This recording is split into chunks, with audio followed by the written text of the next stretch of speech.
All right, sweet. In a 1, a 2, a skiddly diddly doo.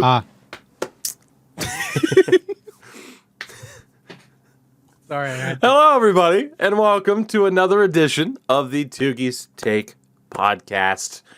Once again, here to talk about everything going on in the hockey world.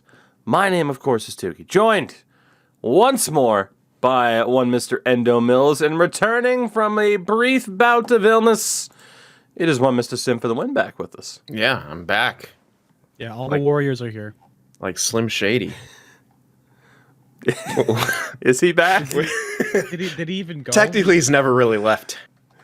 Oh, God. He's always offered great food mean, at competitive prices. Is this like Super Bowl halftime show coming up. look what I'm planning? God. Yeah, hey, we're back. Again, this will be an interesting show, I'm sure, as always. We do have a lot to talk about. We are pretty much going to get right down to business with today's show because in terms of anything viewer question related, a lot of it pertains to what we were going to talk about anyway. And in terms of a lot of the general topics of discussion, kind of the bigger topics than just within an individual game, they kind of tie into the games as well. So our job is quite easy here today. And you can make the job easier yourself when it comes to all your grooming needs, of course. I don't know. How was that for a segue? This podcast is still sponsored by our friends at manscaped.com, of course. So again, code Tougie at checkout, 20% off your order, free worldwide shipping. Make sure to head over to Manscaped, especially for some of those holiday deals coming up. It's the middle of November already. Can you believe it? You don't want to hear it. Thanksgiving is in like a week. It's nuts. Well, it's like a week and a half. Unless you're Canadian, it was last month, but nobody cares. Thanks. Christmas is like 5 weeks away. Shit's nuts. And You're nuts, Oh, man. I knew there was a segue there, and Endo just went for it. And as should you by using code Tougie at checkout. 20% off your order at manscaped.com. Also want to shout out again my friends over at FHM8, Franchise Hockey Manager 8, OOTPdevelopments.com. You can use code Tougie24, FHM8 for 10% off your order there of, again, Franchise Hockey Manager 8. It has dropped recently. It is, again, pretty goddamn good, if I can say so humbly. I think if I could put a review on that, pretty goddamn good. And hey, if you're tired of certain sports games not improving year in and year out, FHM8 has improved year in and year out. So there's a track record there that you can be happy to support. So again, Manscaped, our friends at FHM8. And there is one other site here I kind of want to shout out, and it'll bring us kind of right into talking about the hockey topics, because we're going to bring you back to Thursday and the games that happened there and the talking points. But we start off that first game on Thursday. It was Edmonton against Boston. And Emily Cave, the widow of Colby Cave, of course, former Oiler and Bruin, was a part of the ceremonial puck drop. I do want to shout out emilycave.ca. You can find out more information on the Colby Cave Memorial Fund and Colby's kids there. I highly recommend you check that out, because it's one of those things for me personally, like, of all the things that you could have talked about over the past year and a half or so with how crazy the world's been, it's just one of those things that, you kind of almost want to push to the back of your head, because it's so ridiculously screwed up to even think about the passing of Colby Cave. But in the aftermath of that, as a Bruins fan, and it's been covered a lot, she has shown absolutely incredible strength. And again, emilycave.ca for that. The hard transition into talking about the game itself, though, bottom line is the Oilers moved to 10-2. They beat the Bruins 5-3, and it was not a very good game for the Bruins this past Thursday. The end of the game, Bruce Cassidy essentially calling out the team for not being overly focused, and I can't help but agree. Like, the only real bright spots, like Pasternak continues to heat up a little bit. He only has 4 goals on the year. Someone else has like 11 that we'll talk about in a second. Chris Kreider has 11 too now, if I'm not mistaken. Nice. So that's a little bit concerning. Brad Marchand scored his 6th, but on the flip side of that, you have like Leon Draisaitl scoring his 11th and 12th goals of the season, one of which was the easiest goal he's probably going to score this year, barring an empty netter. So I don't have too much to talk about when it comes to this game. We'll talk about the Oilers in a little bit as well, especially one Conor McDavid. We'll talk about the Bruins again a little bit as well, but this is one of those games that I really kind of wanted to push out of my memory because it was a very bad performance by Boston. Now, I don't see it listed here, but are we going to talk about the whole... Now it's being brought up kind of again because there's that very blatant trip that went uncalled for McDavid. Yes, we're talking about that. I was that later. I was gonna hold off on mentioning that until we talk about John Tortorella. I didn't see it anywhere. In a little bit. Yeah, it's okay. Okay, it's okay. Yeah, trust me. I was gonna put it there, but I'm like, well, it's kind of goes along with the Tortorella talking point. We'll get to that. So you don't seem like a biased Bruins fan. We'll point out, yes, a blatant trip happened. Oh, trust me. We'll talk about that trip a bit more in depth in a bit. But I pointed it out on Twitter when that happened. I just laughed.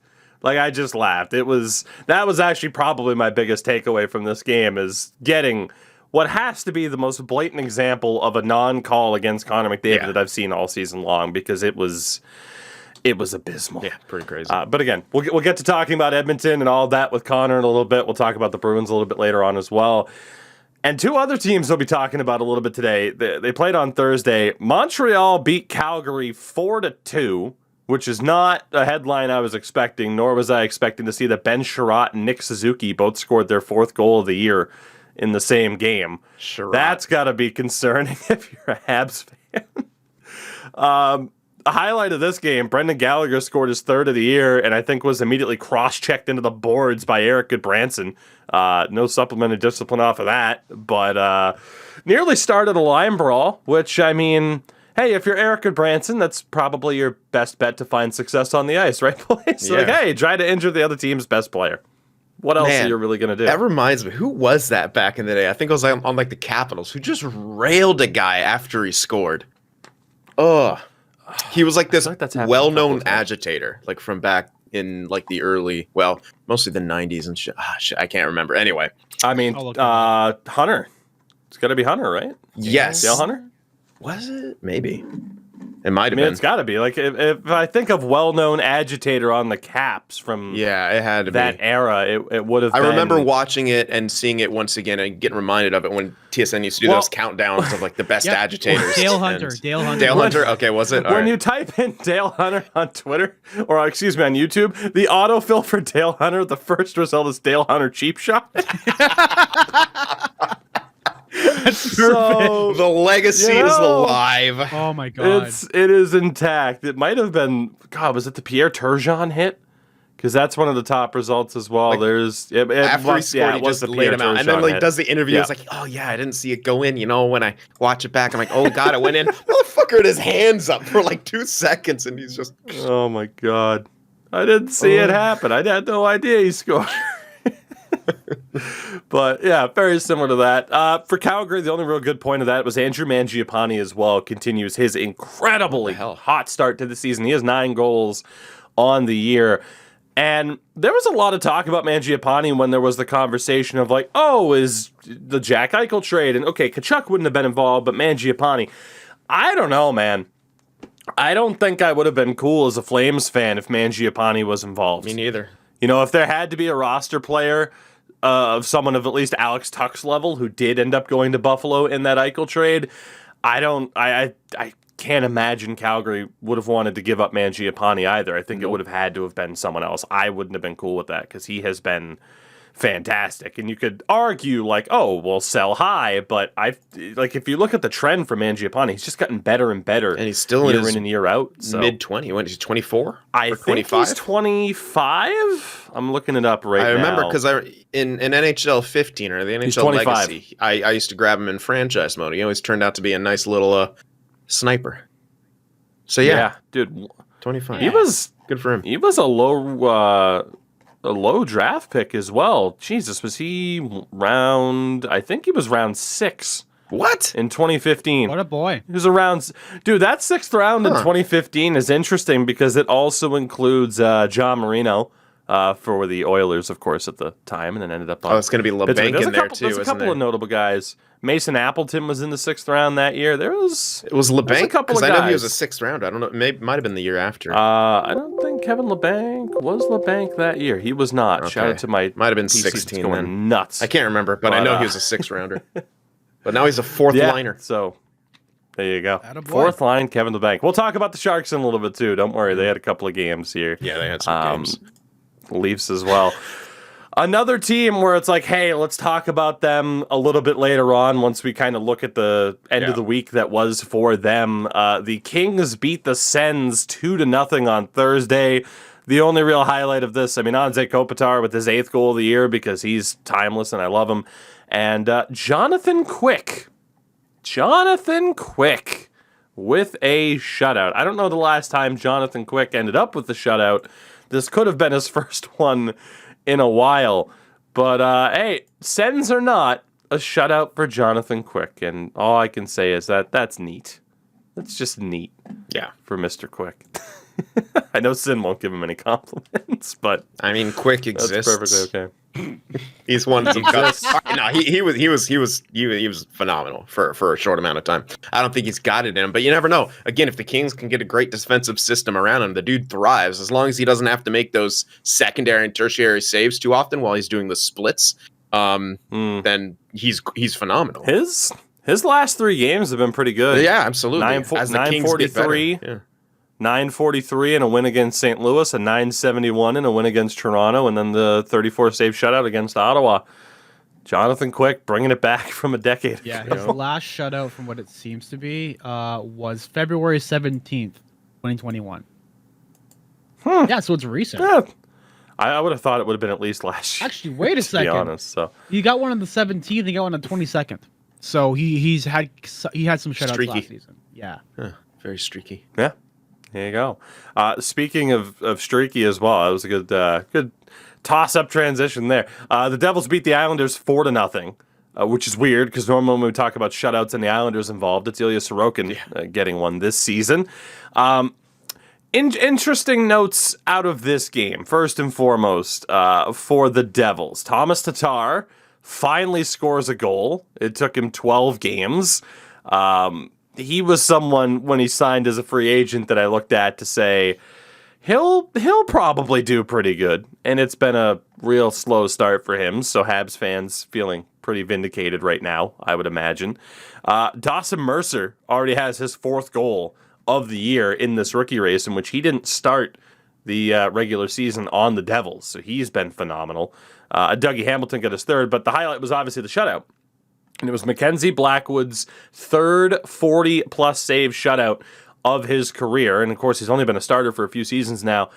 Martin Brodeur only had 2 shutouts of 40-plus saves or more. That makes sense. So it makes sense in the way that, like, the Devils played the vicious trap and Brodeur would face, like, 10 shots a game. Yeah. So that wasn't overly surprising to see. But still, only 2 does seem low. But that just goes to show what a stranglehold the Devils would underput opposing offenses on because they just did not surrender shots. For the New York Islanders, big news perhaps of the past couple days, Leo Komarov has left the team and is on his way back to the KHL, I believe with SKA St. Petersburg. It was probably the right move. I mean, it's good for the Islanders in that they free up a decent amount of cap space by, handling the move the way that they handled it. And Leo really did the team a favor on the way out to allow them to not be on the hook let's go with on the hook for his particular contract. So it gives them some maneuverability heading into really the rest of the season, especially the trade deadline. And for Komarov, I mean, he's 34. He still has some time to play some decent hockey over in the KHL, but it's very clear that he was never going to hit the consistent 30-point scorer that he once was for the Leafs. I mean, he scored 19 goals for Toronto in 2015-16. Like, that wasn't going to happen again. So I feel like it was the right time for him to move on. Yeah. Endo, I want to know from you, though. Memories of Leo Komarov, if any. Man. Uncle Leo. Love him to death. Noted all-star, NHL all-star, Leo Komarov. Was he really? Yeah, he was, because this. it was a part of that season where we were just absolutely dog shit in the tank for Matthews, and we sent him to the all-star game because he was the team's best player and best performer. Yeah, you had to. That was when they were you had to send someone, huh? 1 rep and then 2 Zemgus fandos. Girgensons. Yeah. God, who? Okay, so hold on. Let Martin me look Jones this was an up. all-star one year, guys. Remember? Scott, fucking what's his 15, name? 16. Scott. All right, hold on. So he was an all-star in the 15-16 season for the Toronto Maple Leafs. If it wasn't him, okay, so in terms of leading scorers on the Leafs 15-16 roster, Oh boy. Leo Komarov was third with 36 points. Endo, can you name the top 2 point getters on the Toronto Maple Leafs from the 15-16 season? I know number 1 was Nazem Kadri for sure. Correct, with 45 points. Number 2, it's probably something ridiculous. Like not even like a top 6. It's not a top 6. Watch it be someone like a fringe top 6. Yeah. Yeah. Fuck, who was even on that team? So in fourth was Morgan Riley, also with 36 points. Tyler Bozak was fifth with 35. Joffrey Lupul. Not Joffrey Lupul. Oh, he was on LTIR. Oh wait. Yeah, he only played 46 games. Stefan Robida. What the fuck? I don't Anisimov. Nope. Anisimov? Not Artemin. Nope. I don't, Anisimov. Did Anisimov ever play for the Leafs? Didn't he? I don't think so. No. Who I don't the fuck- think so. Who am I thinking of? They had I a don't Russian know. dude that played with him. So this player is a former Portland Pirate, most importantly, Okay. but a former member of the Chicago Blackhawks for 5 games, the New York Rangers for 22, the New York Islanders for 2 seasons. He was on the Avs, the Habs, the Leafs, the Devils, the Preds for 8 Wait a games. second. Wait a second. I know who this is. Is this Turtleneck Man? No. I was going to say about the Mechanics. It's way later. Nope, Oh, not Mechanics. man. So this team featured great names such as Peter Holland, Brad Boyes, Sean Mathias, Colin Greening, Daniel Winnick, but the man who was second in points, P.A. Parento. Oh my god. I forgot about that. That is how hard the Leafs were tanking to get Austin Matthews. P.A. Parento was the leading goal scorer with 20 goals in 77 games. He had 41 points. He went from like cap ceiling to like cap floor to like cap ceiling in like 3 years. That is impressive. There has to be an award for that. The incompetency award. He was an okay player, by the way. He had 67 points. Didn't he play in the Avs the year before that? Yeah. Yeah. 2 years before. Okay. Yeah, he spent 2 years on Colorado between 2012 and 2014. 1 year with the Habs in 14-15, and then 1 season with the Leafs. He just bounced around a ton. So shout out to, that guy, Yep. P.A. Parento. P.A. He'll forever be one of those guys. P.A. that guy, Parento. Yeah, basically. And as well, shout out to Andy Green. Now, we're recording this on a Monday. He'll be playing in his 1,000th game tonight against the Tampa Bay Lightning. So, a Devils legend. Played game number 999, I do believe, against New Jersey as well. So, shout out to Andy Green for that longevity. Then, in another team that we'll talk about later on, because something interesting happened last night, Pittsburgh beat Florida 3-2 in a shootout on Thursday. Nothing overly notable. I mean, Evan Rodriguez has 4 goals, 1C, Evan Rodriguez, for the Pittsburgh Penguins. Sasha Barkov scored his 9th of the year. And then probably the biggest story on Thursday. Washington beats Detroit 2-0. 8 years after being drafted, Zach Fucale records his first career shutout, his first career win in his first career game. The 26th player in NHL history to ever do that. And this was just awesome. Like, this is going to be known as one of the moments of the season because, you look back at that particular draft and really around that time. And it was a minefield for goaltenders in terms of the drafts. And, to finally see Fucale get that chance and figure it out was, I don't know, man, it was pretty damn cool. And he didn't do it for Montreal, which for me is a big time boost. So was he drafted at 18? So he was like 26 at making his NHL debut? Yep, Wow. 26 years Good for old. him. That's awesome. He was the 36th overall pick back in 2013. That was an early pick. Yeah. Well, yeah, he was the first goalie drafted in 2013. Who else went? Also in the second round, Tristan Jarry went 44th. Oof. Dallas also in the second round took Philippe Desrochers. And Eric Comrie to Winnipeg also went in the second round. So I guess we're figuring out goalies and how they worked at that point. This goalie draft was awful. Yeah. Third round, Spencer Martin to Colorado, Eamon McAdam to the Islanders, Marcus Hogberg to Ottawa. He's at least played games. Yeah.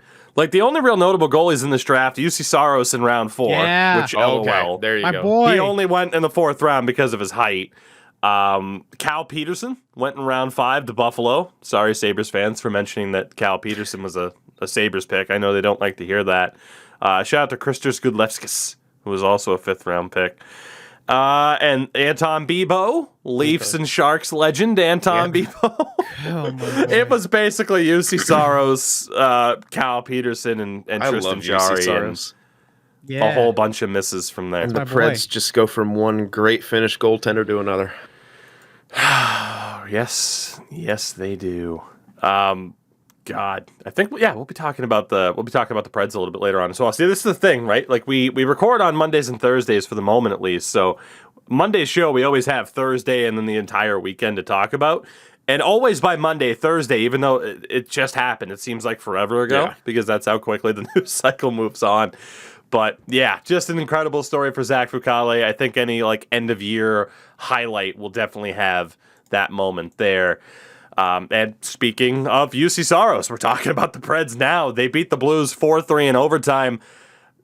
In terms of hot players this year, you're still that good, huh? Or, you refigured it out. Matt Duchene scored his 7th and 8th goals on the year, including the OT winner in this game. For comparison, on the Blues, Tarasenko scored his 5th, Jordan Kyrou his 4th and 5th. Matt Duchene's reemergence has been something else this season. Didn't we have him as trade bait? He's this is his final year, isn't it? Final year in terms contracts, of contract. No, Wait, so he signed that gigantic contract. Right. He has 4 years left at an $8 million cap hit. Okay, I don't know. My brain's not working. Apparently, I thought we were talking about someone for Are you thinking maybe on Nashville it was Ekholm that was trade bait and then they ended up re-signing him? Maybe, I don't know. Ekholm was the guy. Or we mentioned Duchene for some goddamn reason, probably to make fun of him for being shit, and now here he is. I think maybe the expansion draft, if I'm not mistaken, I don't recall exactly, but I feel like maybe there was at least the conversation as to whether or not Duchene and Ryan Johansson would be available for Seattle to take, or maybe the Preds would give up some assets to get Seattle to take one of those two. Okay. Turns out Seattle should have taken Matt Duchene. Yeah, apparently. He'd be a decent little fit for a 1C right now on that particular team. We'll talk more about Duchene in a minute as well. We'll get to the first Sharks game that we have to talk about. Sin, it's been a week since we've heard you discuss the Sharks. The Winnipeg Jets beat them 4-1 on Thursday. Kyle Connor, his 10th. I will always talk about Kyle Connor. And PLD with his 8th of the year. Any recollection of this particular game, Sin, even though you were under the weather that day? Yeah, absolutely. 0 penalties called for against the Jets. Not that the Sharks played their asses game. Off. Again, not that the Sharks really played well or deserved to win, but I mean, it's kind of ridiculous when the game was being played the way it was with all the bullshit that was happening between the two teams and a lot of the, for some reason, a bunch of bad blood between us, and 0 penalties were called on the Jets. Again, not going to say that it would have changed the outcome in a huge way, but you never know. Maybe you could have got an extra friggin' goal.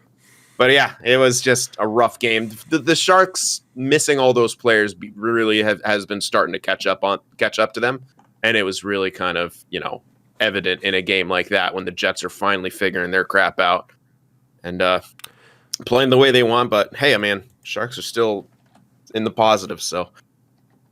What else do you want? Yeah, we'll talk about another Sharks game as well from Saturday before I kind of get your general thoughts on what's going on. Best one with the team as of the last 2 weeks. There is Again, other teams, though, that, okay, well, it's mentioned Thursday, and then we'll talk about, once we mention them for the final time, we'll get into their topic of conversation for them, which brings me to Colorado beating Vancouver 7-1 on Thursday. Don't worry, we'll be talking about the Canucks a bit more in depth.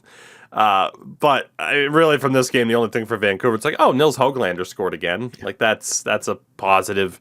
Mikko Rantanen scored his 4th and 5th. Landeskog scored his 5th. It was just domination by the Avalanche, despite, again, the lack of Nathan MacKinnon, which is a promising sign for them. But, my God, for Vancouver right now, like I said, we'll get into it a little bit more towards the end of the show. The Vegas Golden Knights beat the Minnesota Wild 3-2, highlighted by the fact that Paul Cotter and I believe it's Jonas Rönnberg both scored their first career goals. Former London Knight Paul Cotter. Shout out to Ryan Hartman, though, for Minnesota, who has 7 goals on the year. Yes, Ryan Hartman has more goals than notable players such as David Pastrnak. I'm worried. I can't even play it up and be like, I'm not concerned. No, that's horrifying. I think that's horrifying to a lot of people where it's like, oh, cool, our star player has like 5 goals and Ryan Hartman has 7. But good for Ryan Hartman, who bounced around a little bit, if I'm not mistaken. Chicago, Philly, Nashville. And I think he's finally found a home in Minnesota. And the final game on Thursday, the Anaheim Ducks beat the Seattle Kraken 7-4. I mean, there are some talking points. Like Jared McCann had a 2-goal game. He's up to 5 on the year. Jordan Eberle has 8 on the year now. But Troy Terry, who again we'll talk about. I hate to keep kind of pushing this down the road. We'll talk about him more. He scored his 10th and 11th goals of the year. What? Now, one of the questions we were asked, and I'm sorry, I can't look it up as fast as I want to here, but one of the questions we were asked was like, oh, who are like your early predictions for the Olympic teams? And again, we'll get into all of the Olympic coverage come this February. We're going to be on that for sure. If Troy Terry doesn't make the U.S. roster at this point, I'm going to be furious. Yeah. I am going to be absolutely furious. Like, no more of this, no offense, but like Team Canada in 06 bullshit where it's, oh, we got to stay loyal to the guys that have been, go with the hot hand. There is no like, I'd be like, okay, Sochi, all right, TJ, yeah, you scored once, we'll send you, okay, you scored twice, but we got to give other guys a chance. They might not be as hot as you right now, but we got to give other guys a chance. No, go with the hot hand. Troy Terry should 100% be on the U.S. Olympic roster already. I'm calling it. It's going to be absurd. I am going to be very upset if he's not. Yeah. As much as difficult as that may be for Sin to say, as I don't care. I don't mind the Ducks. You know, I got Fair. one of my good friends as a Ducks fan. I worked with their organization on some esports stuff. I have more of a soft spot now than I've had forever. We'll see what happens when the Sharks face them in the play. Goes by the wayside, and I hate them again. Yeah, as my go. So again, yeah, you're breaking up a little bit. It's okay. We'll wait for that to clear up. But yeah, no, Troy Terry is ridiculous. And again, someone else that we'll mention in a little bit. We'll move on to Friday's action, though, as we start off by mentioning that the Bruins clearly did some damage to Edmonton because the Oilers played the next night and lost 3-2 to Buffalo. So the Bruins get to claim that victory in the points, please. Highlighted by 2 players in particular. Dylan Cousins, his 2nd and 3rd goal of the year, because, of course, he shows up in a big-time win. One of the goals, he had Conor McDavid right on his back. How's that for goal of the year contender? Draisaitl, 13th and 14th goals of the year. Ridiculous. And Stuart Skinner was in net for the Oilers, and I got some slack on Twitch with the old NHL 22 roster editing process by, perhaps underrating Stuart Skinner a little bit, but I think it's been a little bit clear while Mike Smith has been hurt that Stuart Skinner might not quite be ready for prime time at the NHL level. I'm just gonna throw that out there to any Oilers fans that were upset with me. I would pull the string to release the balloons and the banner that says I was right, but we don't have that in the budget currently. But we'll get there. Oh, we'll get there. I agree. I watched him play, and I think guys, people who don't really follow goaltenders, they think, oh, the guy played one good season or a few good seasons in the A, bring him up full time, be a backup or whatever. You got to wait it out. You have to wait it out with goalies because you don't want to have a Garrett Sparks situation where guy wins the call, they call him up immediately, and then it just falls makes flat. a glove save without a glove, Yep. and then ruined, and then done. Your hand's done. Everything whack. Look at him now. He's a ECHLer. Oof. No, he's playing say, in the. I think he's actually worked his way up from the E to play at the. I think he plays with the Reign now. He's like, I think he's on an AHL contract with the Ontario Reign, which is a farm team for the Kings. Kings. Yep. Yeah. Yeah. So. Yeah, he is.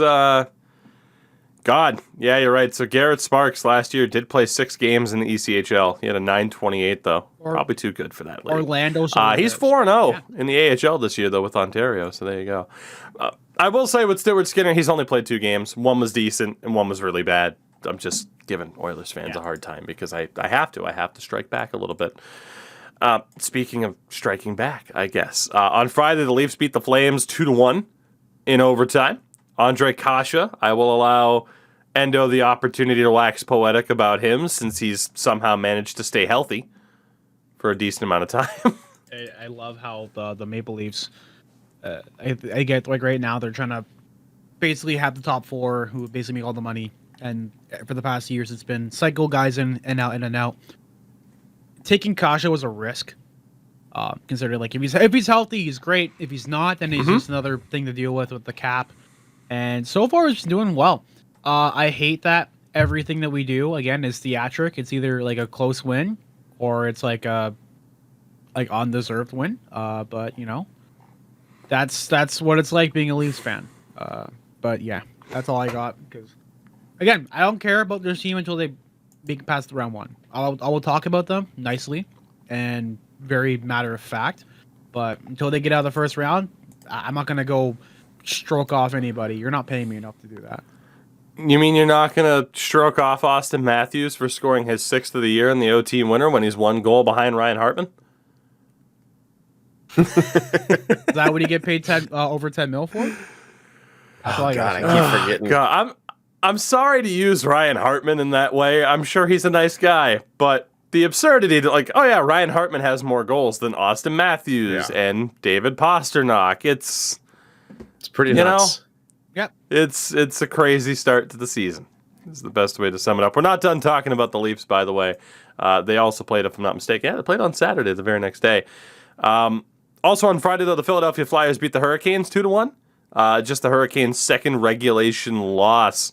Another strong performance for Carter Hart, who continues to really heat up. And again, I'm enjoying the fact that he's not completely cooked, right? Because call it what you will, was, you know, chicken or the egg, right? Like, was he the issue? Was it the team in general? But bottom line is, I wasn't exactly excited to say, like, oh yeah, here's this young goaltender whose, you know, development might have been stunted. He's played 9 games and has a .931 save percentage. So has Martin Jones. Well, at least he's played 4 games and has a .931 save percentage. So I don't know what the hell is going on in Philadelphia. The goaltending in Philly can never not be weird as hell, can it? No. It's either horrifically bad or somehow they're both doing great. It doesn't make sense. It's a weird city. It's kind of nuts in that way, yeah. They've either had, like, crazy good guys or absolute garbage.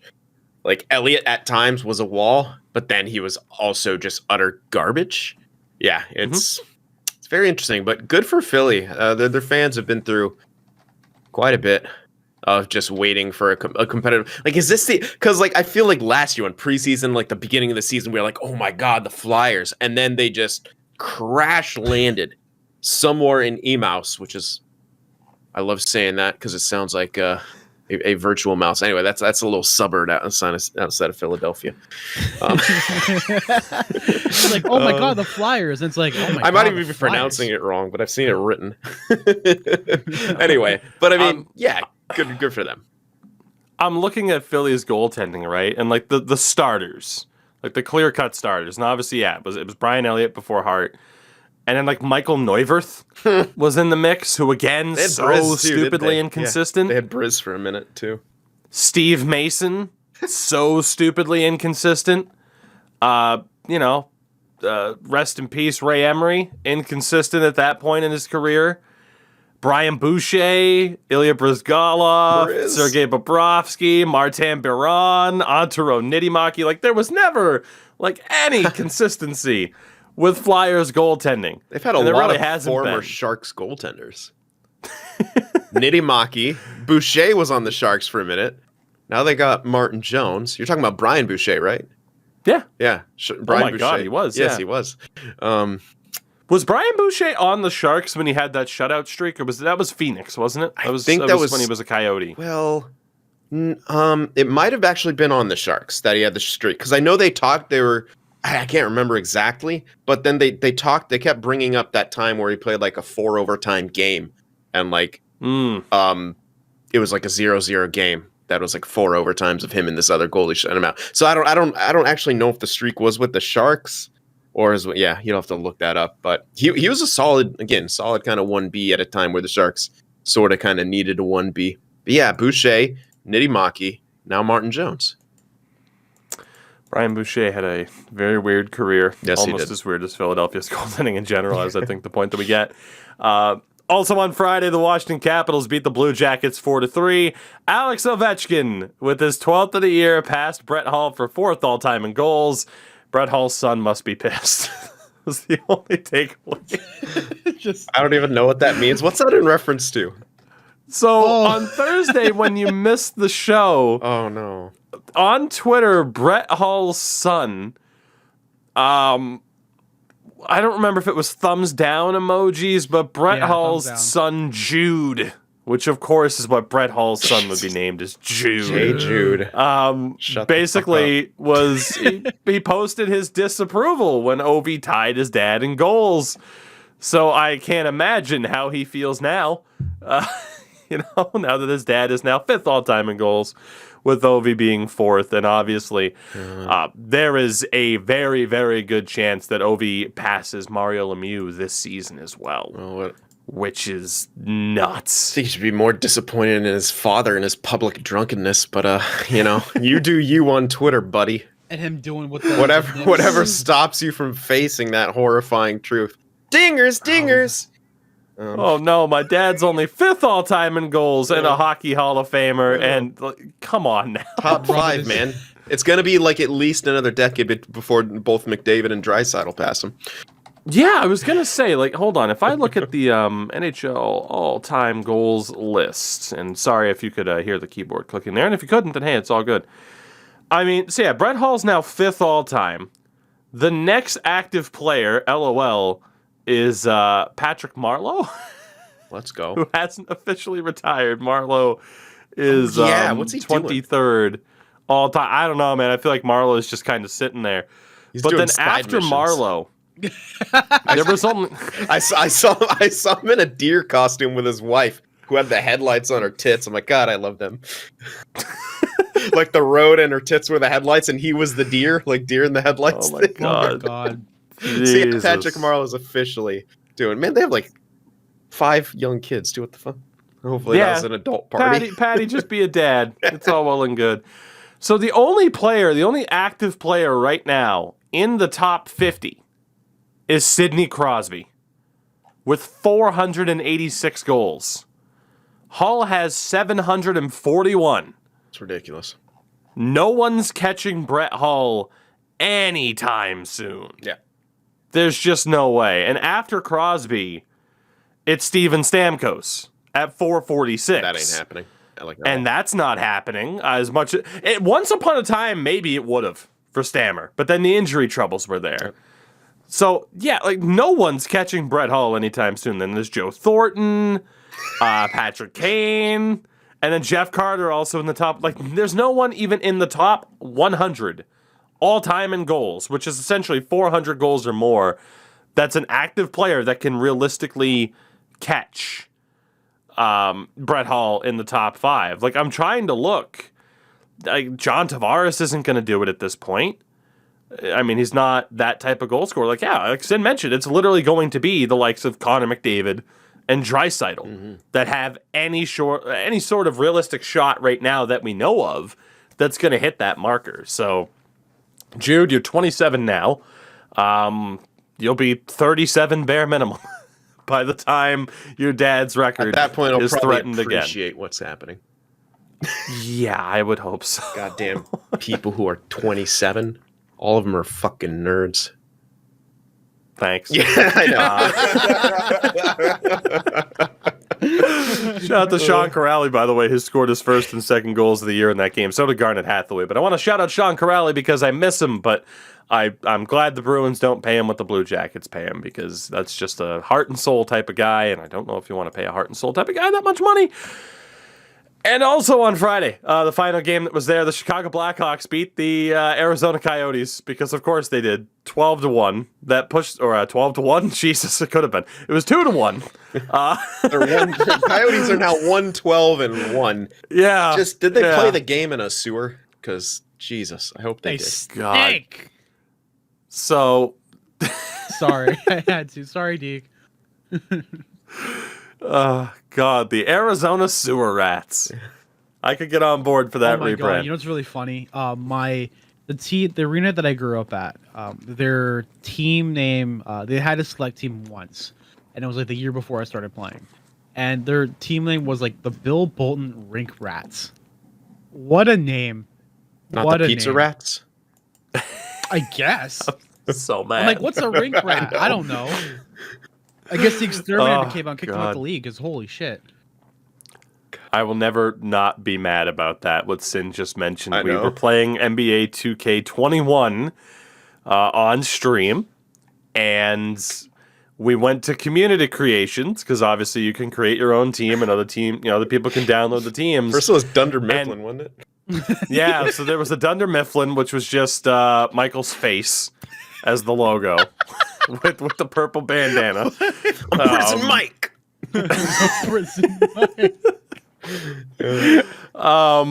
There was also, I think, what was it, the New Jersey Pizza Rats, which was, it literally just looked like a hardened Chuck E. Cheese. Yeah, it was fucking hilarious. Unfortunately, there was a glitch with the game. I still don't think they fixed it. Yeah, I don't think so Where either. if you have that team as an expansion team, it just glitches the whole thing out. After year 2 or something? Like you can't. Yeah, after year 2, it would just glitch it out every freaking time. So, R.I.P. to the Pizza Rats. Rest in pepperoni. We miss you. I didn't expect that one. God damn it! You gotta warn me before you be funny. Jeez. Oh God, it happens like at least once a week. I'm allowed to generate one chuckle a week. And it's Monday, so you're cut off. Yeah, I'm done for the week, guys. Don't bother checking into the stream. We're done. Done with this Thursday job show's gonna early. suck. Oh God, peaking early. That's all. God damn.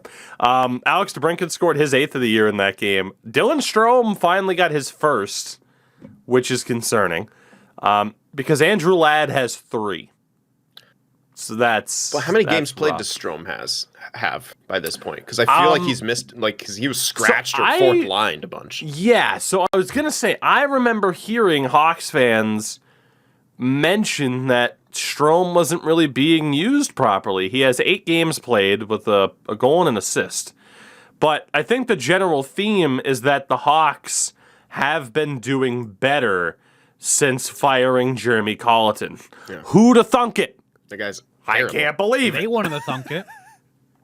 I can't believe it. It's unbelievable I don't that envy. they're actually doing better. I don't envy whoever has to come in and be the GM of the Hawks. Not only with the other bullcrap notwithstanding, but like the contracts that he's coming into. Like, geez, like, hey, welcome. You have Seth Jones for 9.5, 8 years. Or is it So 9 I mean, like the Hawks, because they traded? it's 8. Oh, okay. After this year, it's an 8-year extension. But it's like Yeah, they've so won 9 years. 3 in a row. They've won 4 out of 6 this month. So I mean, yeah, the Hawks are looking better. But I do tend to agree with Sin. Like you come here and then you're in charge of, and right now, of course, it's interim GM Kyle Davidson and interim head coach Derek King.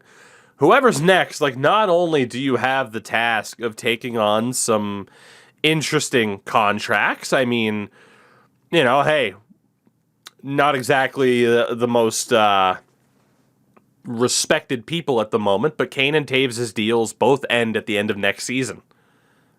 Whoever's next in line has that very important decision of what do you do with those two guys. Team legends, but there is now an asterisk next to them. Mm-hmm. There is. Bottom line. And the way they handled themselves or conducted themselves in the immediate aftermath of those initial press conferences did not help. They do have also as well, Alex DeBrincat is an RFA at the end of next year. So a decent amount of that Kane and Taves money is going to Alex DeBrincat because Alex DeBrincat, he's 23 years old. He is one of the best players in the league. I am very much high on Alex DeBrincat. More leadership qualities and saying the right thing than anyone else in that organization. I'm sure you guys, did you cover, like the last time when I was out, I didn't get a chance to listen to it, but you talk about how some of the court stuff is going? How the Blackhawks are like basically means testing the therapy for that 16-year-old? Yeah. Yeah, we touched. Okay. Yeah, we touched on that a little bit. And of course, the issue there is, obviously, like, from an outside perspective and not talking about it through the legal system, the Hawks look terrible. Mm-hmm. But literally any admission of guilt, and they're fucked from a legal perspective. So it's not surprising, again, that they're like, well, we're not going to sit here and commit to paying you, because if we do, that's an admission of guilt with everything, essentially. For me, it's like they've said, yeah, we're going to provide him therapy now. But what they've also done is they've asked for all kinds of his records, school records, all this other stuff to see, how has this really affected you? Like, how has this affected your life? Yep. That, to me, beyond the legality side of it, is just gross behavior. Like, I don't really think there's much of a legal reason to provide, like, I know from that word, if we provide therapy, we're admitting guilt. In my opinion, no, you're doing the bare fucking minimum. And yes, you do have guilt for not, anyway, I don't want to go on a major tangent. It's a mess. That's just, it's a mess. That's the only way to sum it up. It's an absolute mess. But in general with the Hawks, I'm very intrigued to see what happens. Because again, not only is it what are you going to do with the team itself, but you're also essentially tasked with the culture change. And honestly, if I'm a Hawks fan, I don't think you're winning another cup with Kane and Taves here. I would personally, if I'm a fan of that team, trade them next year. Yeah.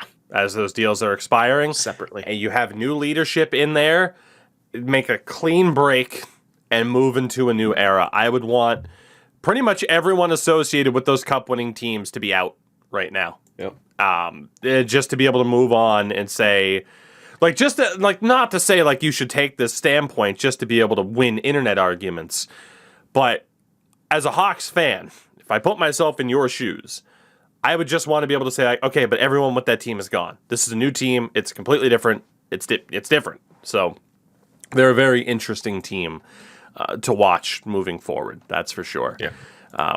And we'll move into Saturday now as well. And there was a lot to talk about from Saturday and Sunday here. We'll start off with the Bruins beating the Devils 5-2, which was fantastic. I kind of dunked on Eric Holla a little bit, so of course he scored his first of the year, thank God.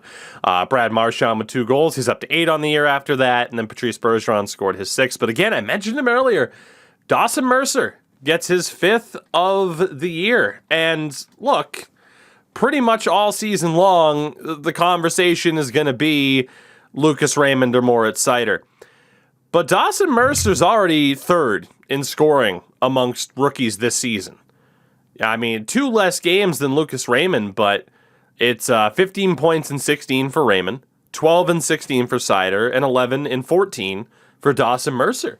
Like, the Devils do have a legitimate contender for Rookie of the Year at this point. So keep an eye out on that kid.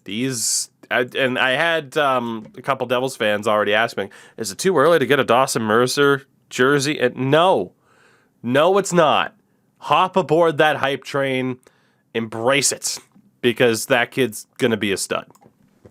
It's the only way I can sum that up, really. And I feel like he's kind of doing it in a very kind of under the radar way, but that's because he's on the Devils. They always seem to get pushed behind literally everyone else, even the Islanders at time. Like just for that regional, like you kind of almost sometimes hear about the Islanders more than the Devils. But now I think it's going to be, very hard to keep them out of the conversation. I mean, just think. I'm just thinking. I love looking at them. I always had a soft spot for them. But yeah, look at their young core. Hughes, Mercer. You're gonna have also Luke coming up. You still got. I guess Zaka's okay, but I mean, dude, they have like Heischer. What the heck? So Zaka's actually. Is he doing good? The funny thing is, so 14 points in 11 games. Good lord. That is the stat line for Zaka, Andreas Janssen, Dawson Mercer, Jesper Bratt, all in the top 6 right now. The Devils are getting some pretty damn good production out of some of these younger guys, and obviously, Ty Smith on the back end. Jesus. Alex Holtz is a healthy scratch, and I actually think I might have confused Alex Holtz with Dawson Mercer in terms of who started on the team to begin the season, and I did. So apologies for that earlier on, but that's just kind of the point, is that the Devils do have some good young talent, and the Rangers are always going to be at the forefront in that area.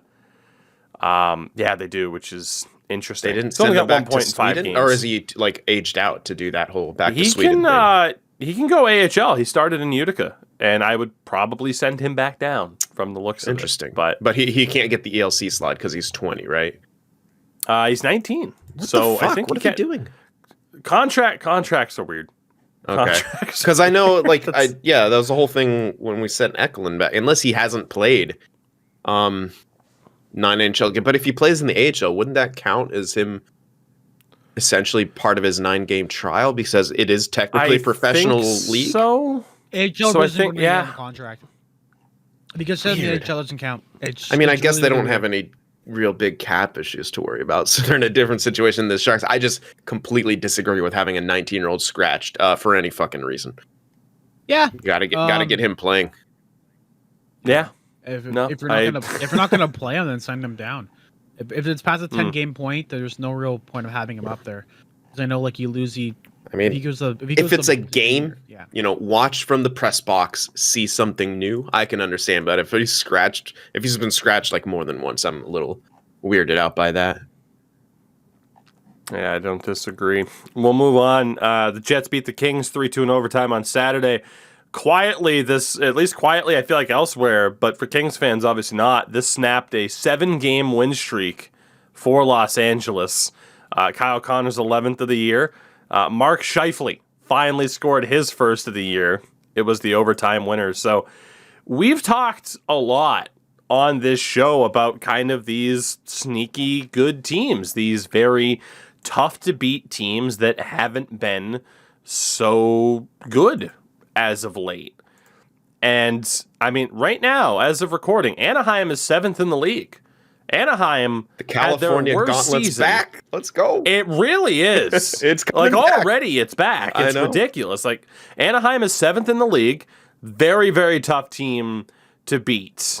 Nashville's 11th. They've proven to be a tough team to beat. Los Angeles is in the top half of the standings. Detroit's in the top half of the standings. New Jersey isn't looking that bad. Like, there really isn't a slam dunk victory aside from the Arizona Coyotes. Like, that's it. Like, even Ottawa and Seattle, they're both at 4-10-1. They're gonna be tough to beat. And then obviously you have teams like Montreal, Chicago, Vancouver, where you're just like, oh god, why are we this bad? Plus Grubauer's in net. Yeah, basically. Poor guy, man.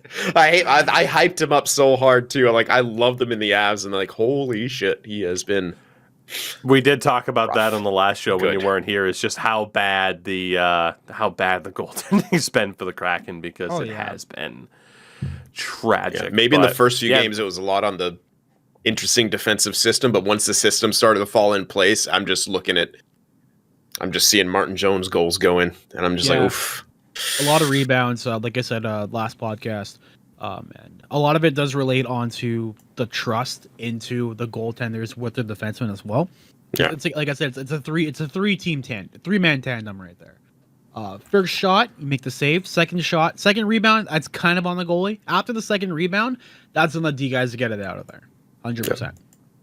So if it's on, Oh, good for you. it's rough. So, Yeah. fun fact. So the way we record this podcast, sometimes I forget to shut off audio stuff in the background, and it happened again. As to where I just got a lovely little Twitch alert that everyone would have just heard. So apologies for my unprofessional conduct. But shout out to to Blessed Curves 45. Appreciate the follow. Send pics. Send those blessed curves. Incredible. I feel like that's gotta be fake, right? Oh, maybe one God. of those Well, bots. so the episode titles right now, we have either Blessed Curves or Rest in Pepperoni for the episode title. Yeah. We'll find out if we get a third option. Also on Saturday, the Leafs beat the Sabres 5-4, Endo. Joseph Wall gets his first win, despite a shaky performance. Kasha scored his fourth. Rookie of the Year contender Michael Bunting got his fourth. Tavares his eighth. And Morgan Riley's first of the year was the game winner. For the Sabres, shout out to Jeff Skinner with his fourth and fifth of the year. Your recollection of this ridiculousness, where it looks like the Leafs might have blown it against Buffalo at a certain point. It's always fucking theatrics. It's ridiculous. That was the most theatrical game winner you could ever pick out of anything. Shoots a knuckle puck. Morgan Riley from the blue line shoots a knuckle puck, hits the crossbar, bounces outside of the line, the goal line, then bounces back in and scores. What did I say? I can't. My heart. It's Okay. rigged for ratings. Yeah. Special my crossbars and given this, I don't know. It's just, Oh my God. Yeah, it is the Leafs. I mean, you got all things aside, they do play exciting hockey. I would hate to be a fan of them, but like if you think back to like all their games, like remember that one game they played against Chicago and there was like 3 goals scored in the last minute and a half of the contest, and Matthews and Kane went back and forth with their little ear salutes, and like it's exciting ass hockey. I would hate to watch it because it'd frustrate the hell out of me. I'm like, play defense, motherfuckers. But That was like the first Yeah. game where everyone was like, yeah, Garrett Sparks is not the guy we need. We should have kept McElhinney. Because it was like 3 goals back to back to back. And we're all like, why? I mean, we ended up winning the game, I think. yeah, in overtime, I think it was like Riley coming in. Yeah. But like that was like the warning signs, and no one else caught on to it. This team is like super inconsistent. We can set like team records, we can do any NHL records you want, but can we beat the one that we have where it's like the longest like drought of a playoff, like of not a playoff win, but just of a cup run or of anything? I don't want to be a loser anymore, okay? My mom was born. You're a loser. You're a loser despite the Leafs, Endo. You're a loser. Maybe want a bottle. God. Oh man. 2 other teams that we have to talk about later on a bit more in depth, but the Sens beat the Penguins 6-3, which was outrageous given what Ottawa's going through, which again is what I was alluding towards. Tim Stützle finally scored his first of the year. It's been a really slow start for him in that. What did you say? I said bust. Also, Norris didn't score. Fucking knew it.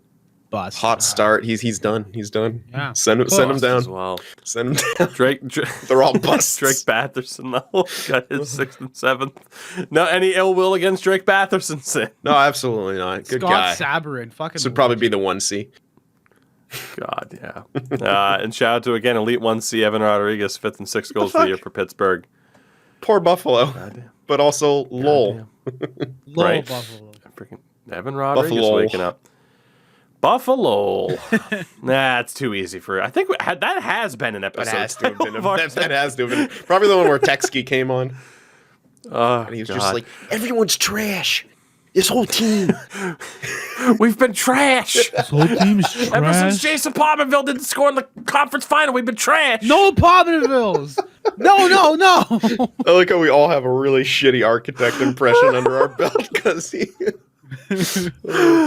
my favorite. I love him so much. Gotta get like God. super close to the mic. Just like, I'm mad. I live in Buffalo. I'm mad. I literally can't be mad here in Buffalo. We got Wild Wing. That's it. And Applebee's. I'm gonna go to the fucking Olive Garden. Get breadsticks. You guys are trash. Unlimited breadsticks to heal my soul from this trash. Oh man. Whew. All right. Not final game on Saturday. God, there were a lot of games on Saturday. The Red Wings beat the Habs 3-2 in overtime. Dylan Larkin scored his 5th of the year, which was horrible. Like the worst angle. Like he's practically in the corner with where the line for the trapezoid meets the half wall. My God, like that's one of those goals that you see in NHL franchise mode where you're like, no one ever fucking scores from there. What is this bullshit simulation? I can tell you. And then Dylan Larkin scores from there. He also scored his 6th of the year for the OT winner. In this game too, he was shoved, or as I wrote it on our sheet here, shoved. He was shoved into Jake Allen by Jeff Petrie. Allen didn't return, and I know I get 5 feel in the confident. I might have. I feel confident in saying that Larkin was shoved because the top comments in response was from Habs fans saying, "God damn it, Jeff Petrie, way to go." So I guess the bloom's off the rose with Norris, winner of the first 2 months of the season last year, Jeff Petrie, who was dominant at that point in time. But for the Habs as well, rough sign when your only 2 goal scorers were Ryan Poehling with his 1st of the year and Chris Weidman on defense with his 2nd. Guaranteed. So the Habs... Sorry, Nick. Go ahead. Guaranteed future top 6 center Ryan Poehling. Yeah. Oh my God. The funny thing is, like, I still think he has promise a lot. He just hasn't put it together yet. Like, he was really good in the NCAA. He was pretty damn good in the AHL so far. That's just me reaching back into the past and giving it to everyone telling me he's a fucking elite. I'm like, no. Fair enough. The Habs just still super inconsistent. Speaking of super inconsistent, the Tampa Bay Lightning beat the Florida Panthers 3-2. Chippy game, of course. Braden Point scored his 5th of the year for the OT winner. He also fought Patrick Hornqvist. Just 2 guys punching helmets and not doing much damage at certain points in the fight. It's every game between these 2 teams is interesting, right? And I'd love to see another playoff series. For the Panthers, though, it's like, okay, Huberdeau got his 4th, Luosterainen his 5th, but they've lost 4 games in a row. Absolutely, they have been affected by Joel Quenneville's departure. There's no doubt about it. Yeah. It's tough to feel sorry for them in that way, obviously, but at the same time, it's like it's not the players on the Panthers' faults. But yeah, no, this team's been on a bit of a slide since. I mean, no one's shedding them any tears at 10-2-3 on the year, but they're gonna have to figure it out. It's a little bit concerning, right? Because this team was absolutely flying high, and then, hey, oh no, it's the consequences of my actions coming back to haunt me with Joel Quenneville. And it's, definitely negatively affected that team. Yeah. So I do feel bad for Florida because it's like, I don't know how much they knew about that situation, but when it was going down, I mean, yeah, they probably didn't handle it super well, trying to shield Quenneville and all that kind of stuff. But like when they hired him, like, how much of it was known at the time? So it's hard for me to blame. Like I Panthers fans and all that stuff. If they continue to slump, I will feel bad for him. But yeah, it's Quenneville knows what the fuck he did. But yeah, all of it was preventable. It looked so good for the. I know it was preventable, but again, if it's on the organization, if they knew all that stuff and still hired him, then I have even less sympathy. But I'm not too sure how much was even really public knowledge when that hiring went down. Or yeah, that's fair. And sure as hell, the 10 fans don't deserve to have their team be shit again. It's fair. For the Lightning as well, I mean, kind of news for them-ish. Braden Coburn announced his retirement from the NHL after 983 games played. He was the 8th overall pick back in 2003 for the Atlanta Thrashers, a 2020 Cup champ with the Lightning, and is one of 20 players from that legendary 2003 draft class to play at least 900 games, which is just absurd.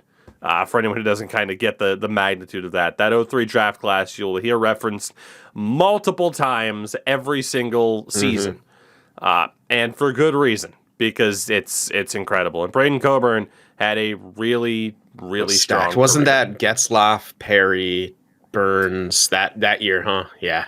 Yeah. Such a ridiculous draft year.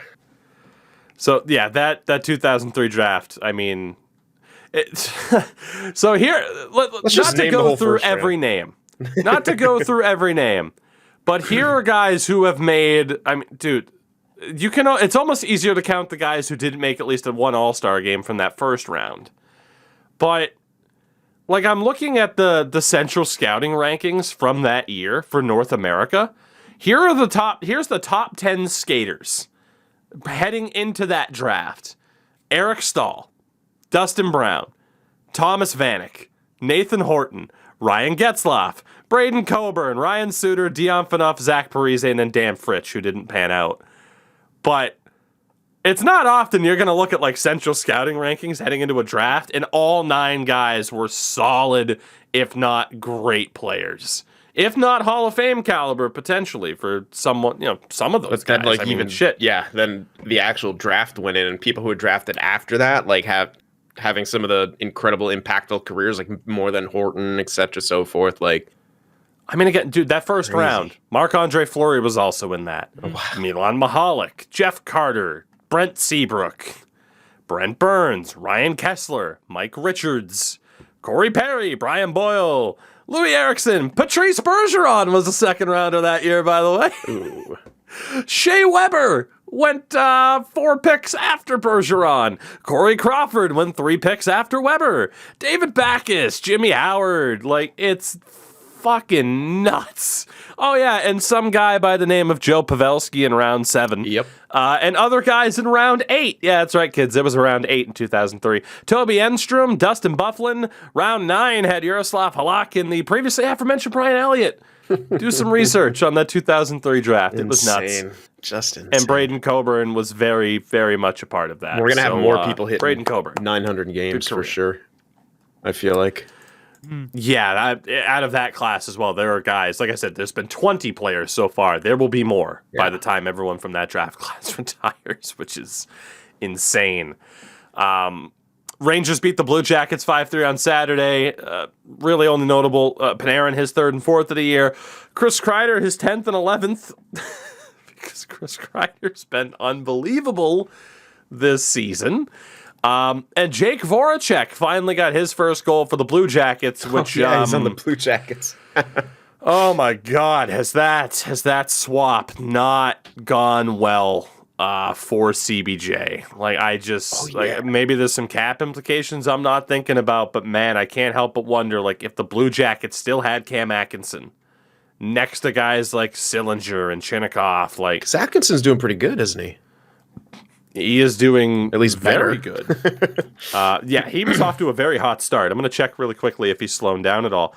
Cam Atkinson has 8 points in 13 games with 6 goals, which is that's pretty solid. Outstanding. Yeah. Voracek should get 30. Guys, are you ready for me to eat crow? What? He has a bunch of assists?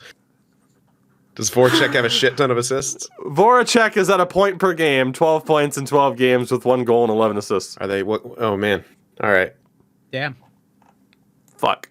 That's okay. You know what? We can salvage He's one this. of those... Are they secondary? Are they Barzal assists? Or is he getting some primaries? Are they Marner? I don't know, but goddamn.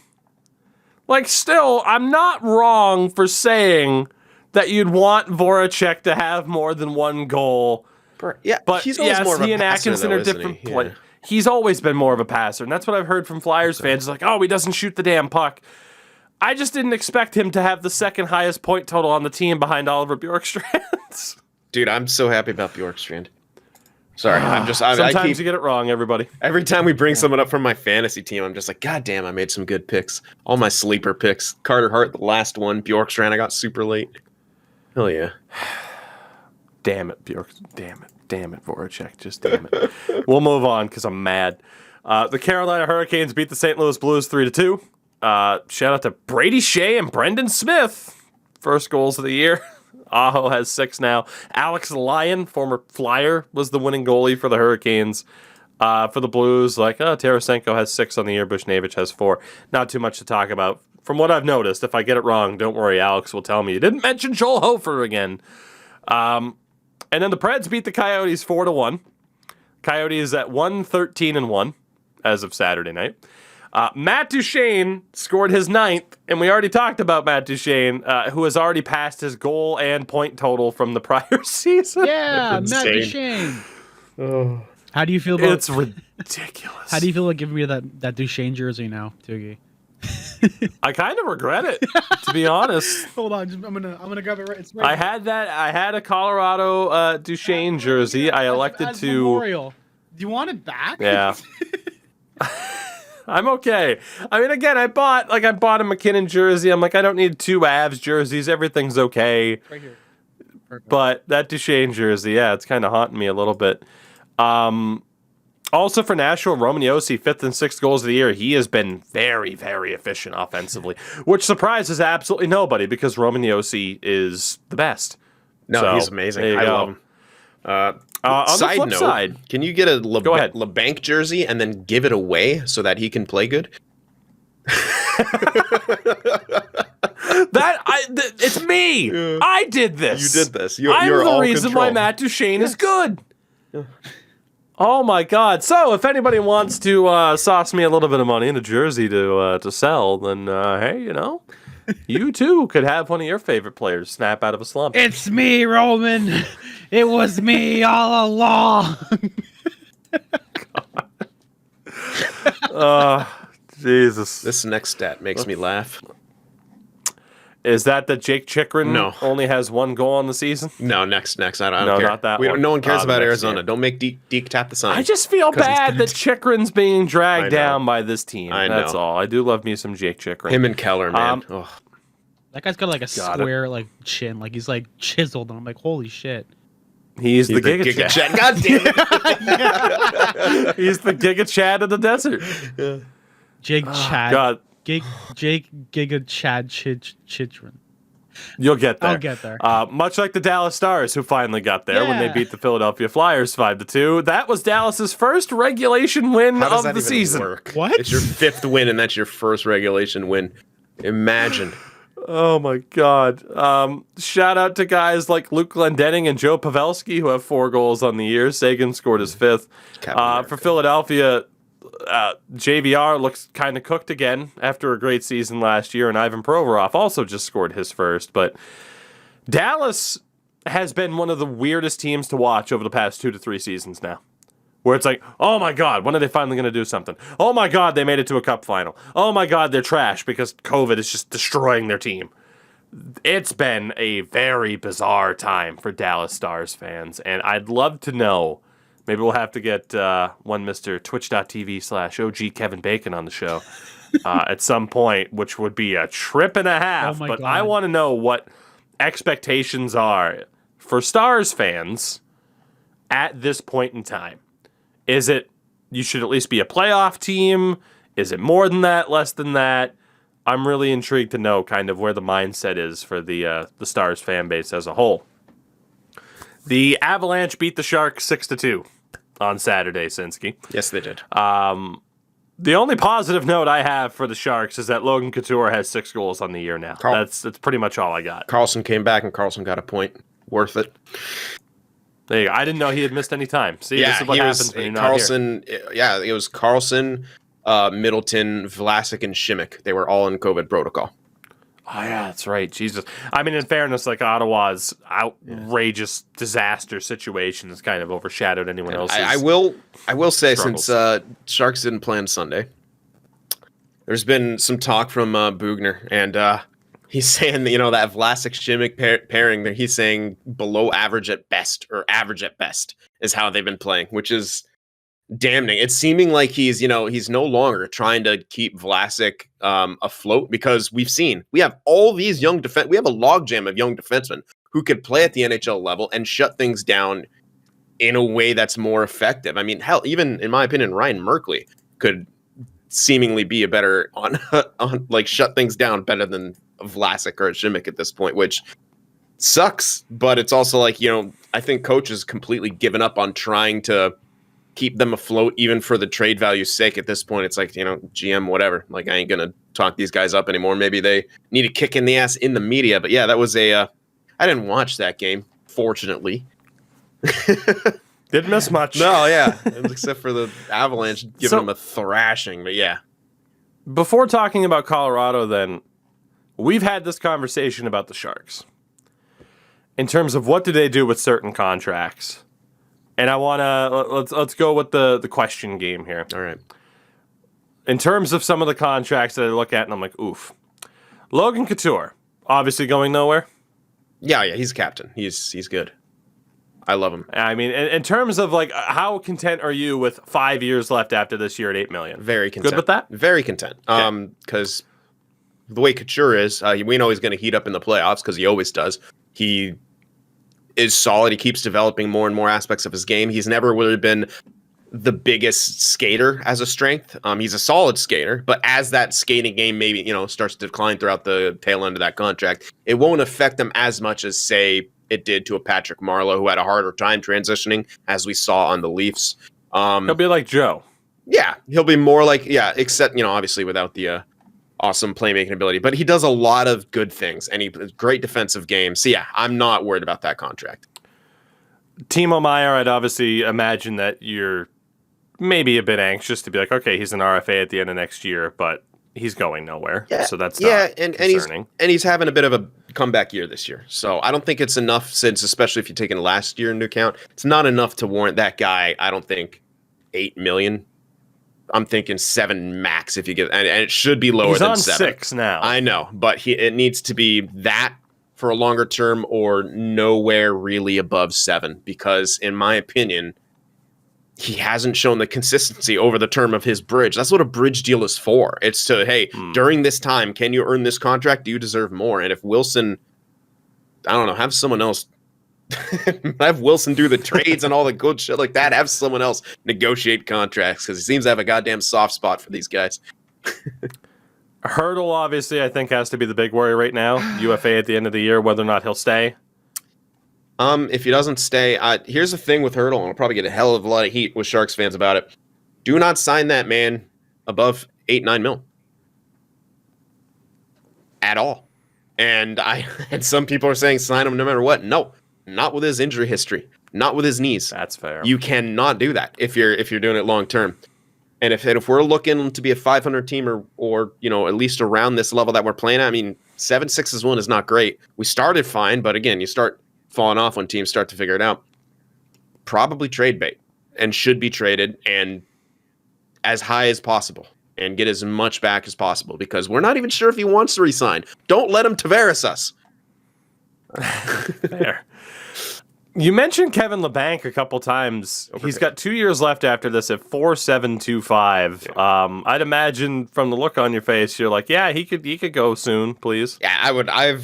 You know what? I was kind of, since that contract was signed, I was saying this guy needs to get traded. Mostly last season when no one was playing good. He started out much better this season when the power play in the first couple games, he was blasting it from the point. He had a shot like no other, was just burying, shots. But again, he's falls into the thing. He just cannot do it at a consistent level, and he doesn't bring anything else to the table. They're going to play him on the fourth line to try to kick him in the ass and get his two-way game going, but he doesn't have enough of that. It seems he'll disappear on nights, and yeah, so he got his handshake deal from that 1-by-1, and it's another thing that's going to cost the Sharks. We'll ignore Evander Kane for now, because that's an entirely different situation as we move on to the defense. Erik Karlsson, he's obviously not going anywhere, and I'm sure you're more content with that deal now than you were, because he's been playing better. Still Brent overpaid. Burns is likely not going anywhere at $8 million for 3 more years. Like he likely stays unless you retain a good amount. Have you seen his wins above replacement? I haven't. It's at 71%. It shocked me. I don't know. Damn. It shocked the hell out of me.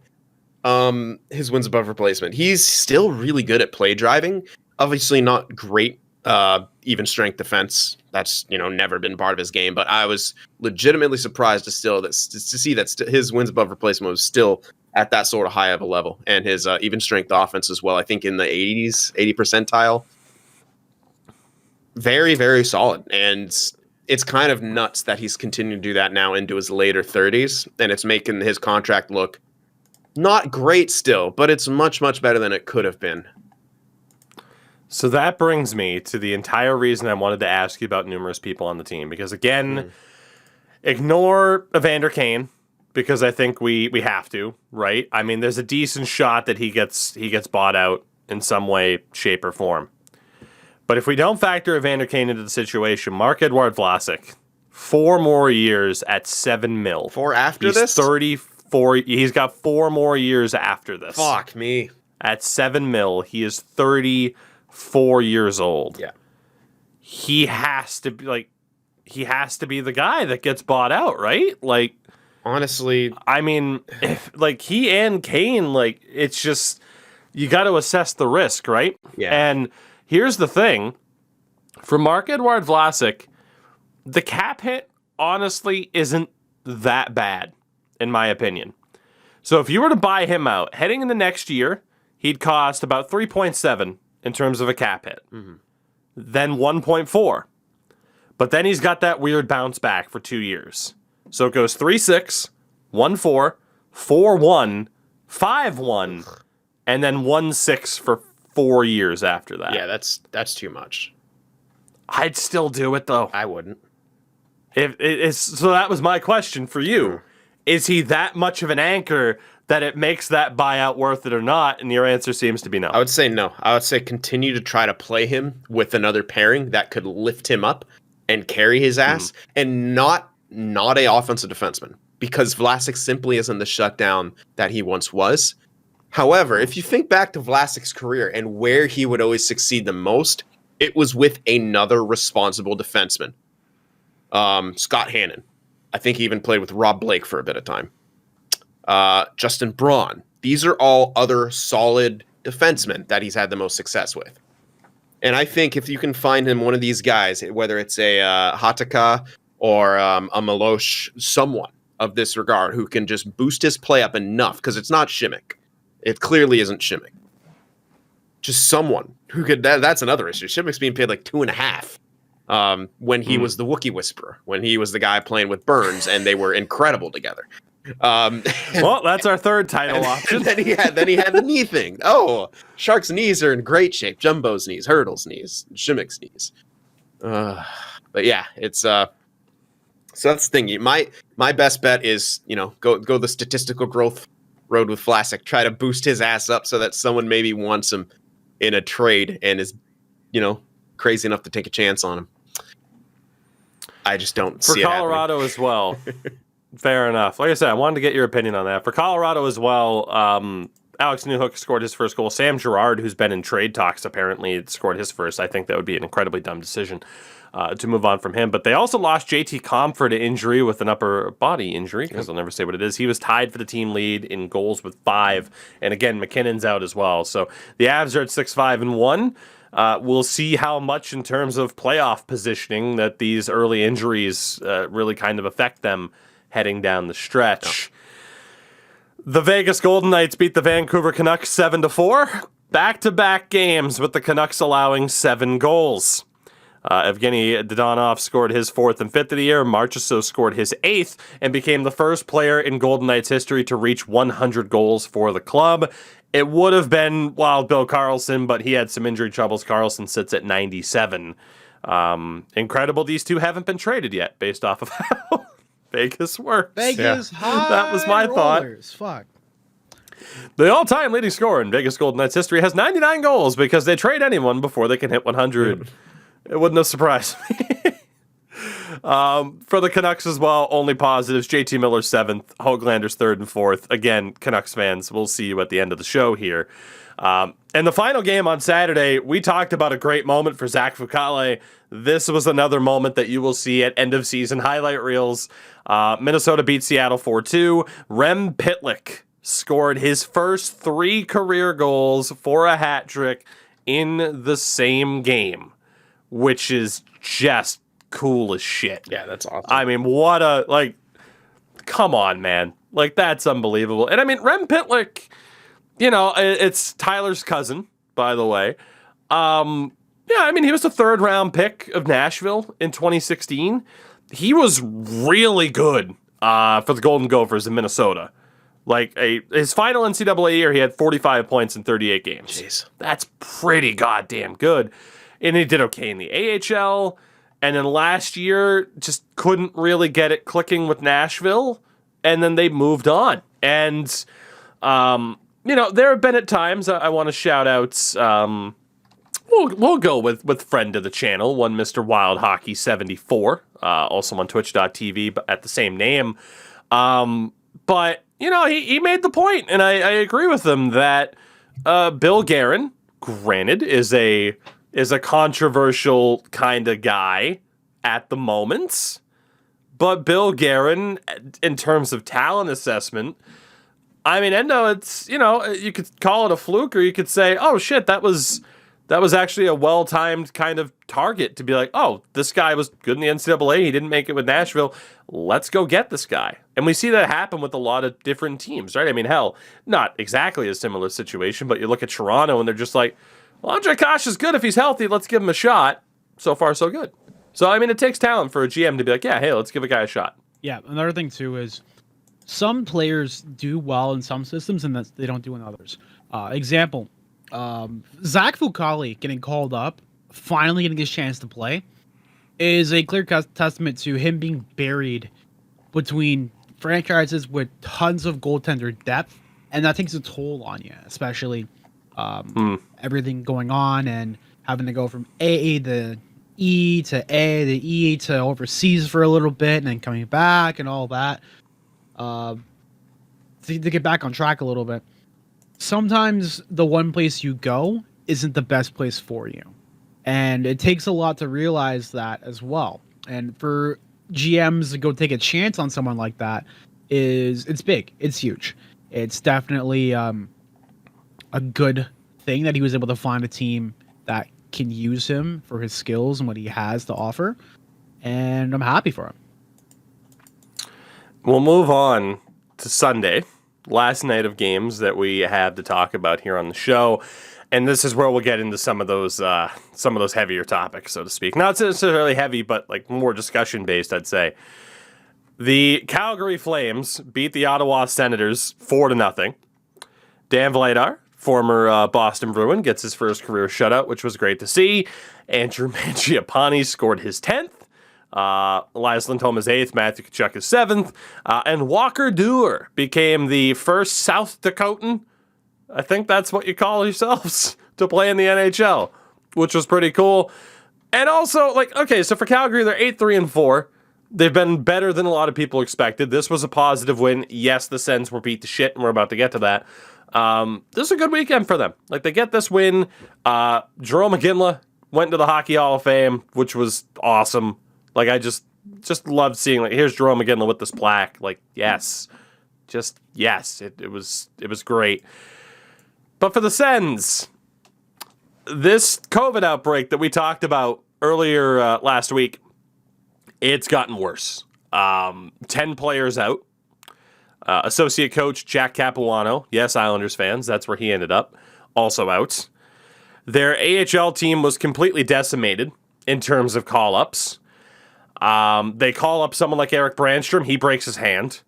It's been a disaster, and it's gotten to the point now where the NHL has postponed their next 3 games in a move that I've seen a lot of Sens fans essentially say, why the hell did it take this much for them to make that call? And in a way, I can understand, the NHL side of things to try and hold off until, it's very obvious that you can't hold off anymore because of how much 3 postponed games can kind of disrupt the entirety of the schedule. It doesn't just affect the Sens. It affects the 3 teams they were scheduled to play. I mean, it's a domino effect, certainly. But it's unfortunate that obviously in terms of professional sports, I mean, for the most part, for whatever reason, we really haven't seen this happen, which is a positive thing, but then also it leads to some distrust of some of the sports leagues to be like, okay, this is the first team this has happened to since things have really opened back up.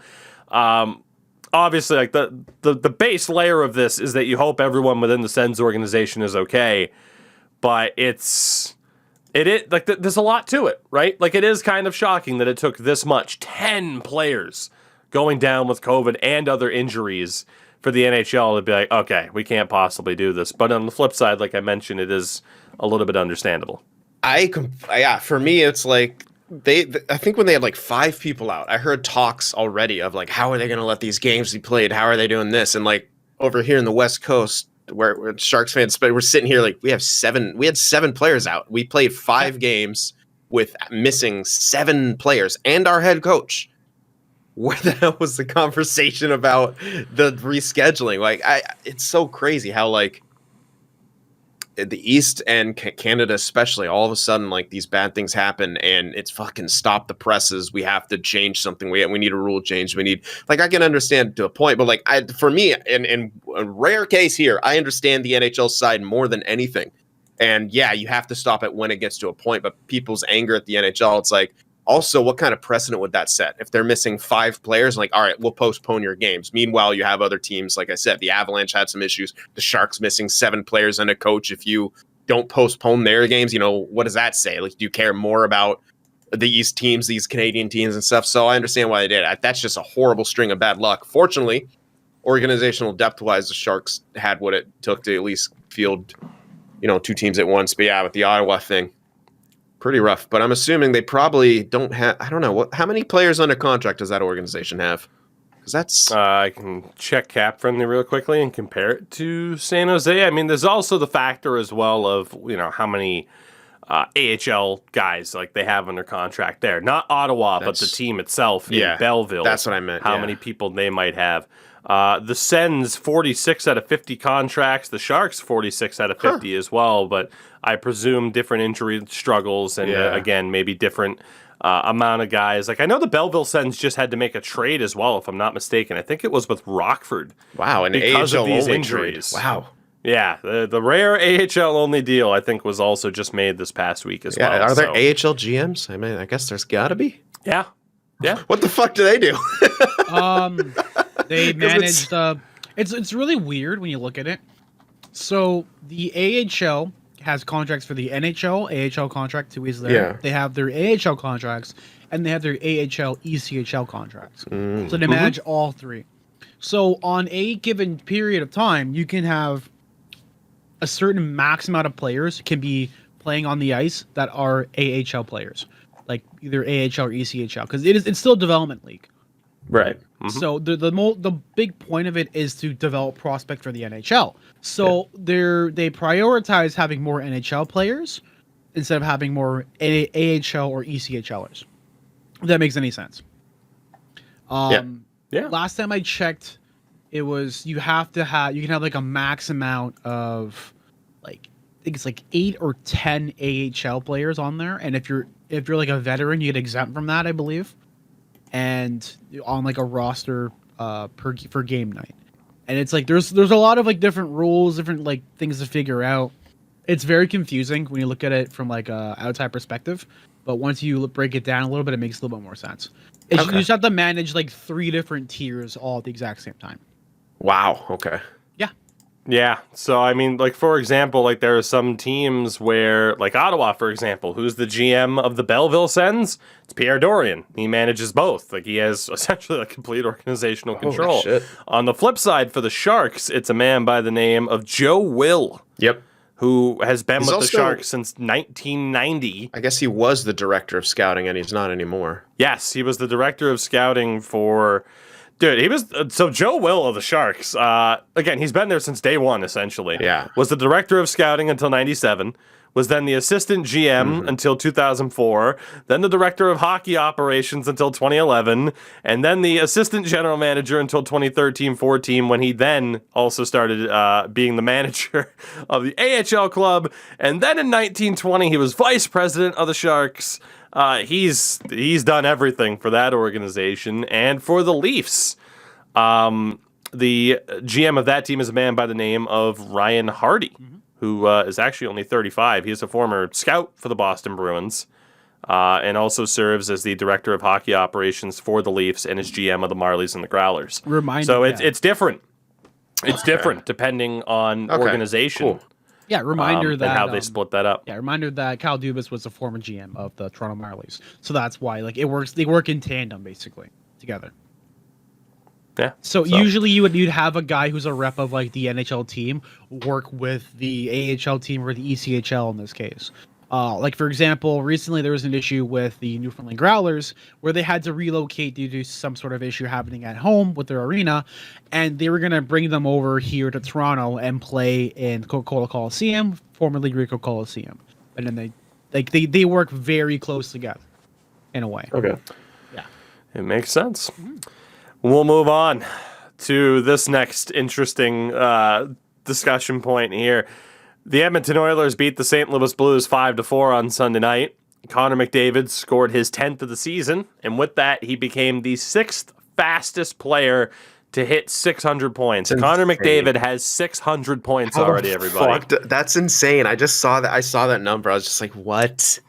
So the only people ahead of him, Wayne Gretzky hit 600 points in 274 games. God damn, the 80s were wild. Mario Lemieux did it in 323. Peter Stastny in 394. Mike Bossy, 400 games on the dot. Yari Curry, 419. And then Connor at 421 games played. He's still not that far off. That's the insane part. How, all those guys, two different eras, essentially, separate him from them. Oh, man. Wow. Yeah, you notice how it's not Sidney Crosby, Alex Ovechkin. Conor McDavid is doing stuff that we have not seen since the 80s, 90s era. Yeah. It's insanity. Yeah. Reminder that he did this on that Edmonton Oilers team, they're now really becoming a proper contender now. Yeah, I mean, aside from that one playoff kind of run where they ended up playing the Ducks and whatever, aside from that, that's it. For Conor McDavid as well, here's his trajectory. It took him 92 games to get 100 points. It took him 82 games to go from 100 points to 200. It took him 68 games to go from 200 to 300. 67 games from 300 to 400. 64 games from 400 to 500. 53 games to go from 500 to 600. We are witnessing something special, everybody. I love it. We've talked about this on the show. The idea that you've got to see, again, you grow up, depending on how old you are listening to the show, and it's, oh man, you hear from family, I got to watch I got to watch Wayne Gretzky and Mario Lemieux in their primes. It was awesome. People of our generation are getting to see Sidney Crosby and Alex Ovechkin in their primes, and we are all getting to witness Conor McDavid's career. This is incredibly special. He's ungoddamn believable. Yeah, I make a point to watch as many Oilers games that I can, just because it's ridiculous. And honestly, you can watch highlights and they're amazing, but you have to watch what he does the rest of the game too, because he is a ridiculous, not just a ridiculous player, a ridiculous hockey mind. You can just see the way he moves, the way he tries to make things happen. He's just light years above anyone else. And everyone's the reason he tries these things to us that seem impossible is because in his mind, it can work, it will work, and he's just multiple steps ahead of anyone else, not mind and skating speed wise. It's absolutely unreal. I can't wait because if you consider it, he's not even quite in his prime yet. He's about to hit his prime. 1 or 2 years, he'll be officially in his prime. What's he going to be doing then? I'm afraid. I can't wait.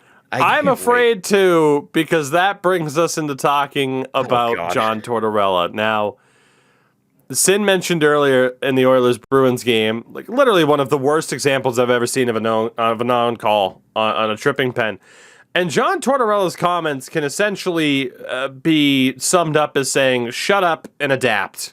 Shut up and dribble. Which, basically, John Tortorella is an interesting character. It's very obvious, though, that he still has some hot takes in him. He's not wrong in a sense of, in the playoffs, you're not going to sit there and score 7 goals a game. But the reason why that's not going to happen is because we all know the rules are called differently. The rules change in the playoffs, and that does not necessarily benefit someone like Conor McDavid, who is constantly on the receiving end of infractions that go uncalled. Mm-hmm. That's what it comes down to. And I don't view it as wrong for Conor McDavid to kind of reference the fact that happens, because it does happen. And I'd hazard to guess that you couldn't go more than 2 games, maybe even 1, of watching the Oilers and not seeing Conor McDavid be on the receiving end of an infraction that goes uncalled. Yeah. He's just too goddamn fast. He's too goddamn good, and that's the only way for a lot of people to keep up with him. So, I don't think anyone here is going to necessarily agree with John Tortorella's particular comments on the matter, because it's ridiculous, and we all kind of know it. Like, again, what was it? Has it been like 16 straight playoff games or something like that McDavid hasn't drawn a call? Or there was some crazy stat like that in the aftermath of the kind of postseason there, where it's absurd. And now even in the regular season, you're seeing examples like this. So I don't think it's on Conor McDavid to adapt. I think it's on the NHL to actually call their goddamn rules. Yeah, it's on the NHL to take advantage of what they have in front of them. And that's something that the NHL, I think, is the worst at, is promoting their own product. From blackout restrictions to, in the playoffs, they seem to want to favor these fucking, like, working class hero shit. This blue collar, like, these fucking fourth line plugs they want to turn into the stars in the playoffs. And that's just completely backwards. The stars should be the ones shining underneath the brightest of lights. Now, if you know me, you know I love me some blue collar hockey. I love role players. I love the simple shit. But at the same time, that's when the stars should be able to take over a game. Again, I'm all for, let the boys play or whatever, but not at the expense of, completely altering the game to that degree. Whereas, again, I think in the 6 games or whatever that they played last season in the playoffs, Conor McDavid drew 0 penalties, which is absurd. Absolutely absurd, because again, he's constantly getting, as you mentioned, infractions, and once every couple games, he's drawing a penalty that actually gets called, not to mention all the other ones. It's just, it doesn't make sense, and you're doing it wrong. If you're not, and we heard it a couple years ago when it was, we don't know how much, we know for a fact, we have numbers to back up for McDavid. When it came to the Leafs too, a lot of people are complaining about that. Why should we have to, become gritty? Why should we have to get sandpaper on our lineup? We're one of the most skilled teams in the regular season, and then, here come the playoffs and they can't get it done. Now, some of that is truth. Other is they do lack some effort up and down their lineup. But Conor McDavid's a fucking machine. And when you're averaging 1.6 points per game in the regular season and like 1.06 or something in the playoffs, that's not just because the game is harder. Conor McDavid is never playing a hard game. He's on easy mode when he's out there. So it shouldn't, lowering itself by, about, I'm not going to try to do percentage, a lot. That's a big fucking gap, people. Statistical people will tell you that's a big goddamn gap, and that's above reasonable doubt. That's above just, things tightening up and playing the better teams. That it's too much. So call the fucking rule book, because injuries are bad in the playoffs too. Headshots going uncalled. It's not just let the stars shine. It's make the game safe so that those stars have long careers and don't end up taking the route of someone like Sidney Crosby, who could have had this incredible career if it had not been for the concussions he faced and other injuries that he's had to deal with, in which he's still performing like a god at times. So yeah, that's my rant on the subject right there. And it's going to suck because he's in my goddamn division. But you know what? I love hockey more than I love the Sharks.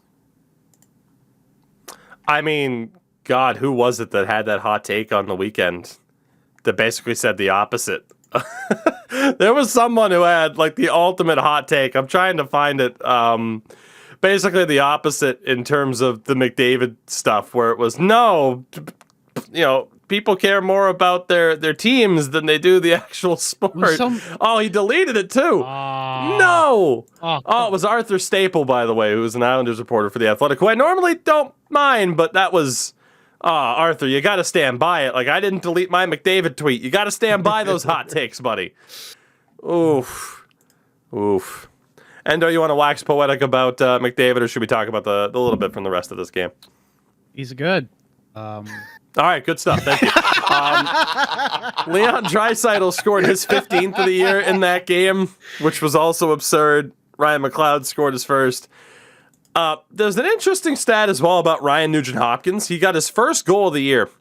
He had the 5th most assists all time before scoring a goal to start the season. He had 17 assists, no goals. Are you sure you don't want to call him trash before we figure that out, too? You don't want to forecheck the young man? 1 goal, he's trash. Endless trash. Oh, God. But the people ahead of him, like Marcel Dion had 18 assists, no goals. Andrew Castles for the Whalers had 20 assists, no goals. Capitals legend Martin Erat, 21 assists, no goals. Oh, yeah. And Alex Delvecchio of the Wings, 22 assists, 0 goals. Eventually 1 goal, 22 assists. Who's Delvecchio? When was he playing? Dude, he's a fucking legend. You're about to piss off a lot of Red Wings fans. Uh-oh. I kind of remember the name, but I can't remember when he was playing, because there's a while there the Sharks and the Wings were constantly 50s until the early 70s for Delvecchio. No one fucking cares. Just kidding, sorry. That is Hockey Hall of Famer Alex Delvecchio, sir. God damn. Do boomers listen to podcasts? No, they listen to the radio, Tougie. There's no one coming at me. Oh, I am upset that you dare insult Fats Delvecchio. I'm pissed. He beat me to that nickname. Fats from the Delvecchio? 50s. Yeah, his nickname was Fats. Fats. Like, what is up with that? Dick. Who the fuck? I'm upset that he took that nickname from me. I can't take it now. Sorry. Oh, God. I was waiting to play that sound, but it's fat. Oh, my God. Go eat another donut. Go eat a donut. Donut. You fat pig. That's an all-timer clip as well. Oh, that's so good. Oh my God, man! Can we name the episode "Fats" now? Fats. He's fat With a PH. For the Blues. Like, hey, again, I mentioned them earlier, but like Tarasenko and Cairo keep scoring. They also called up Scott Perunovich, who won the Hobie Baker as a defenseman in the NCAA. Yeah. He is dominating the AHL. Dude, he had 20 points in 12 games as a defenseman. As a rookie. How many assists? All of them. all assists. All 20 points. So he's trash, is what you're saying. Trash. Trash. Didn't score. What good are you? God, all right. Goodness. So, yeah, we're gonna need a T-shirt that says, "But how many assists though?" I'm excited to see what he can do as well. He's been highly touted for a long time. Oh my God. A few more games here to talk about. Canucks fans, here's your warning coming up. But the Bruins beat the Habs 5-2 on Sunday. By the way, the Bruins don't play again until Saturday. What's up with the Bruins schedule this year? Their schedule has been abysmal. I'm so mad because after the Olympics, I'm quite sure they play like every other day until the end of the season. It's fucking stupid. But the Habs are up 2-1. The Bruins had a dominant third in a game that we affectionately call Charlie Night because Charlie McAvoy had his second and third goals of the year. That's the first time he's had a 2-goal game in his career, which is kind of crazy. And then Charlie Coyle scored his 4th and 5th. One of the goals was off of the weirdest bounce I've ever seen. So 4 goals by a Charlie. And then Taylor Hall had an empty netter for his 4th of the year on his birthday, which was cool. For the Habs, well, you suck.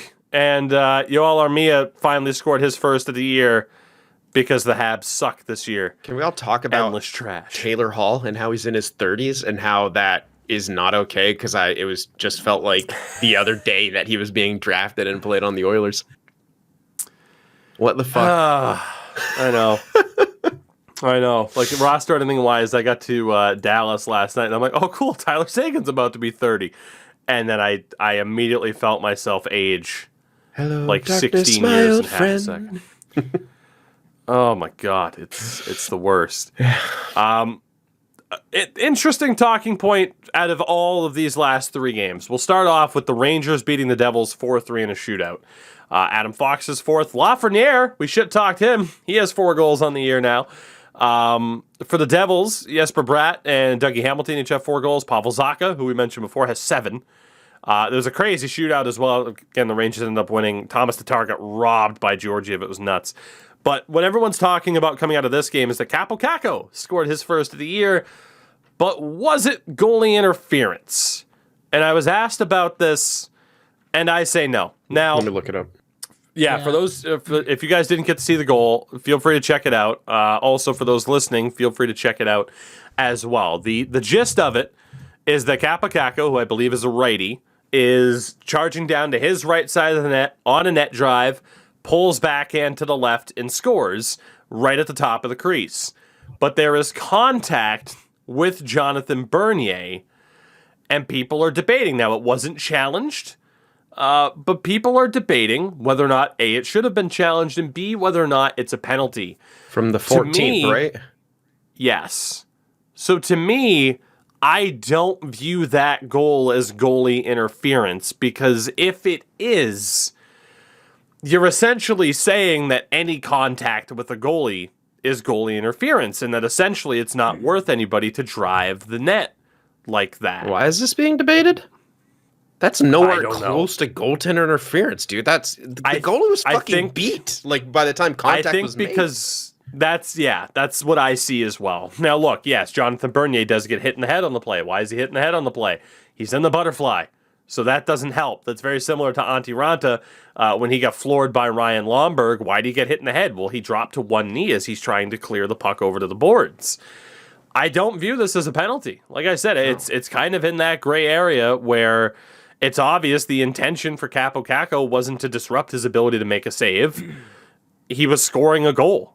And if you're going to say that any contact with a goalie is goaltender interference, then number one, the rule has to be changed. And secondly, that's a dangerous line to walk. For those of you who played EASHL when NHL 22 first came out, were you a big fan of how goalie interference worked in the game, where any minor bit of contact resulted in the goal being called off? I don't think you were, which is why EA changed it. I'm perfectly fine with this being a goal. I really wanted a more controversial goal so that I could say technically Kakko hasn't scored a goal. Like, god damn it, you really fucked me on this one. I don't understand how that's even debated and how that's even a debate. It's kind of nuts to me, but all right. Endo. Yeah. Okay. So as the resident goalie of the podcast, I'm looking at this right now, like frame by frame, going back and forth. You can hear me clicking. I'm sorry, but click. His head's there. He's trying to track the puck. Right as Kaapo makes contact with him in the head. That is non-intentional contact, obviously. It looks nasty, but the way I'm seeing it right now, let me see. I'm looking for see if they give you a back angle. Better. Okay, so he scurrying up to the puck. He's already down low for some reason. Out in the low. Bad read. Dangles left. Gets hit in the head, but the goal goes in. I think he's selling that a little bit. I think Jonathan Bernier is selling that a little bit more than what it actually was. Did he leave the game after that or no? Did he stay in the game? Yeah. He left the game? He did. Probably. No, you feel like an asshole. No. Just kidding. No. I get run like this someone can get hurt on the play and still, in a way, like, I don't think that's mutually exclusive. Yeah. Right? Yeah. To sit there and try to exaggerate the contact in effort to draw a call, but that you also still get hurt on the play. I don't think that's impossible, you know? Yeah. But again, I view this as a good goal with an unfortunate outcome, you know? Similar to the Ryan Lomberg thing where unfortunate outcome, but I don't see a penalty there. Yeah, hazard of the position is what I like to call it sometimes. Sometimes when I'll get a puck to the head when I'm playing, like it's like, fuck, I got a puck to the head, play stops, the game's second to breathe. But at the same time, it's a hazard of the position. You're putting yourself in line there. You have enough gear to protect yourself as much as you can, but sometimes that protection isn't always enough. And it's unfortunate that he went down. That was Blackwood that went down, actually, because Bernier came back to play the shootout. just back. And I just, yeah, it's a hazard of the position. Yeah. Yeah, I think that's the best way to sum it up, to be honest. Then there was another incident on Sunday as the Capitals beat the Penguins 6-1. Oh, man. In that game, Caps get goals from like Hathaway, Sprong, Sherry, all their third of the year, coincidentally. Kuznetsov is sixth, Wilson is fourth. For the Penguins, Jake Gensel scored his fourth. But the thing here, the player everyone's talking about is Martin Fehervary of the Caps. He scored his second of the year, but he was involved in an incident with Sidney Crosby. Boys, if you didn't see this one, feel free to look it up as well. Oh, it's funny. It's so funny. fuck is So I Crosby view doing? this. No long game, huh? Now, there was no penalty on the play. There's no follow-up discipline. But basically, Fehervary and Crosby are almost kind of interlocked, heading below the goal line as the puck is kind of in front of the Caps goal and going the other way.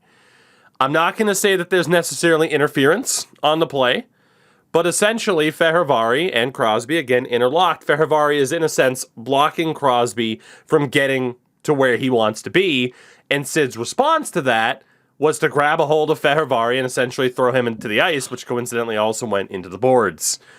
How this wasn't a penalty, I don't know. Like, this is easily a roughing call. It does not help the idea of favoritism towards a superstar like Sidney Crosby. Go figure. Yeah, it should have been a pen. I don't necessarily view it as a suspension. I'd be okay with it being a one-game suspension since there wasn't a penalty. Like, something should have happened. It is a penalty to lash out like that. That's all I got. I don't understand how that wasn't a penalty. It's not cool. I don't think Sid should be getting, a multi-game suspension for that. But at the end of the day, interesting to see Sidney Crosby lose his temper at the very least. Yeah, I'd say it should be fined. I think a suspension is kind of pushing it in that regard. But then again, I don't know. That could be a dangerous play. But for me, it's all about it's the game context. Like they're behind. Obviously, kind of frustrated, and he pulls that kind of shit. Like clearly, it's Fehervary's just playing right. That's all he's doing. He's good. He's holding body position. He's literally doing his job as a defenseman. And Crosby, frustrated, grabs him and throws him to the ice, which is a non-hockey play. So yeah, it has to be called, or he's fined a minimum. Non-hockey play. I would be on board with a one-game suspension as well, mainly because of the game context and the fact that it's just plain and simple a non-hockey play. Endo, your thoughts on the play? I looked at it. I'm still looking at it right now. I see where he makes. You gonna give us a frame by frame here too? Yeah. Okay. I'll summarize it really. No, really don't quickly. do that. I got a dinner. I got a dinner to go to. Okay, I won't. So I see with the slew foot connection, the connection of the foot. It was probably because he tried to adjust, so it was gonna go right and to angle himself to go behind the net. Foot got tangled up and thrown. That was a yeet. That wasn't even like a throw. That was a yeet. Yeah. I think giving him a fine would have been better, but no call. I don't know about that. Yeah, it's a controversial one for sure. And then we'll move on to our final game as well. The Anaheim Ducks beating the Vancouver Canucks 5-1. Trevor Zegras, his third and fourth of the year. Troy Terry gets an assist on one of those goals for his now 14-game point streak. The Ducks win their seventh in a row and have points in their last 9. For the Canucks, Nils Höglander scored his fifth. I mentioned him, I think, in all 3 Canucks games that we brought up. Tucker Poolman, by the way, was also only suspended 2 games. Again, like if that's the rule, if Tucker Poolman can only get 2 games for hitting someone in the head, then hey, yeah, Sidney Crosby shouldn't even get a penalty then. Yeah. I mean, that's fair. Yeah. There you go. There's your consistency. He tried to surreptitiously McSorley a guy, and he gets 2 games. Like, are you fucking kidding me? Yeah. I know we're kind of pressed for time now at this point in the show. I am still furious. Yeah. Like, absolutely furious that that's the standard of saying, yes, only 2 games for Tucker Poolman. That is a joke. That is an absolute joke. The Canucks are also an absolute joke. In the last 8 games, I believe this was posted before Sunday's game, their penalty kill in their prior 8 games was 55%, and their power play was less than 10. This team needs to do something because they are sinking fast. The obvious answer in the short term, even though he recently signed an extension, seems to be Travis Green, because I don't know if right now would be the time where they'd want to get rid of Jim Benning. On the flip side of that, you look at their contract situation, where, yes, you just got Pettersson back on a pretty damn good deal, but Brock Besser is an RFA at the end of the year. The problem is that defense. They are paying a grand total to their defense. Let's see. It's $7.26 million for Oliver Ekman-Larsson for 5 years after this. Tyler Myers is making $6 million for 2 years after this. Tucker Pullman is making $2.5 against the cap for the next 3 years. I mean, just on that alone, that's $15.76 million tied up in players like that. This team, they need to change the direction. They need something. Yeah. The coaching, the leadership. Canucks fans, I know I kind of tease like, oh yeah, we'll go in on you, but the problem is we can't, because you know how fucked up it is. Everyone outside of Vancouver knows how fucked up of a situation this is. It's absolutely brutal. Yeah, I'm just going to go out and say that if they don't improve anything, Pettersson's gone after that year 3. There's no way he's sticking around. I mean, the way he held out, the way he takes that bridge deal, even for less money, that's just him begging the team to get guys around him. And I'm sorry, I as well as at least some things are saying that Myers and Ekman-Larsson pairing are kind of working out, at least okay-ish. At the same time, you traded 3 expiring deals to get that Ekman-Larsson contract. I still don't get that move from a cap management standpoint. How the fuck do you do that? It's insane. Their defense as well. I mean, Absolutely aside from that, it's Brad Hunt, Kyle Burrows, Madison Bowie as depth defensemen, because like Luke Schen's hurt, but even then you're relying on Luke Schenn. Brady Keeper as a depth option. Travis Hamonic is in kind of limbo still at the moment. That defense is awful on paper. Yeah. It's absolutely awful. And they didn't make it better this offseason, really. I don't care how well OBL's playing. Is he playing like a $7.2 million defenseman? Probably not. Something has to happen. And I legitimately thought that we would see a change today. And I think that's what a lot of Canucks fans were hoping for. And it's been radio silence. How much longer do they give Travis Green? That's my question to you guys. Not how much longer should he get, because he's the easy guy. How much longer do you think the Canucks hold on to this? Because how can you? Like, how can you possibly just be like, yep, this is going to change? I still don't think it's that issue. Like when I see the problem with the Canucks, I really view it as a management problem. Yeah. Well, see, the problem is though there too, and not to cut you off, but whenever a new GM's brought in, how often do they keep the coach that they didn't name? That's very true. Jim Benning goes, Travis Green's gone too. Yeah. Yeah. So I mean, I guess unless there's a push from ownership to be like, oh, we want to save money, keep Travis for now. I don't think the Canucks are going to be worried about money.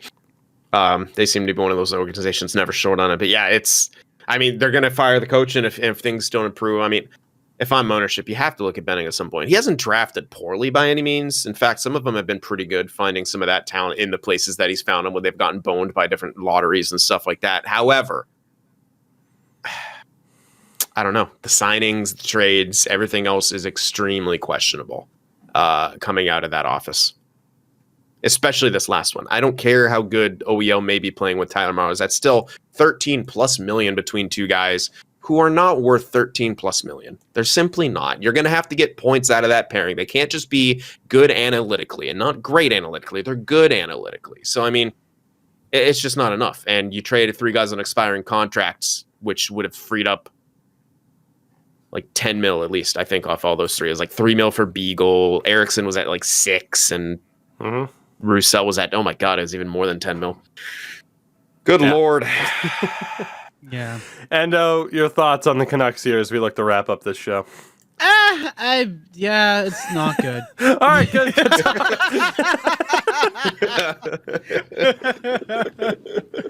No, it's just seriously though, what do you got? Yeah, it's a mess.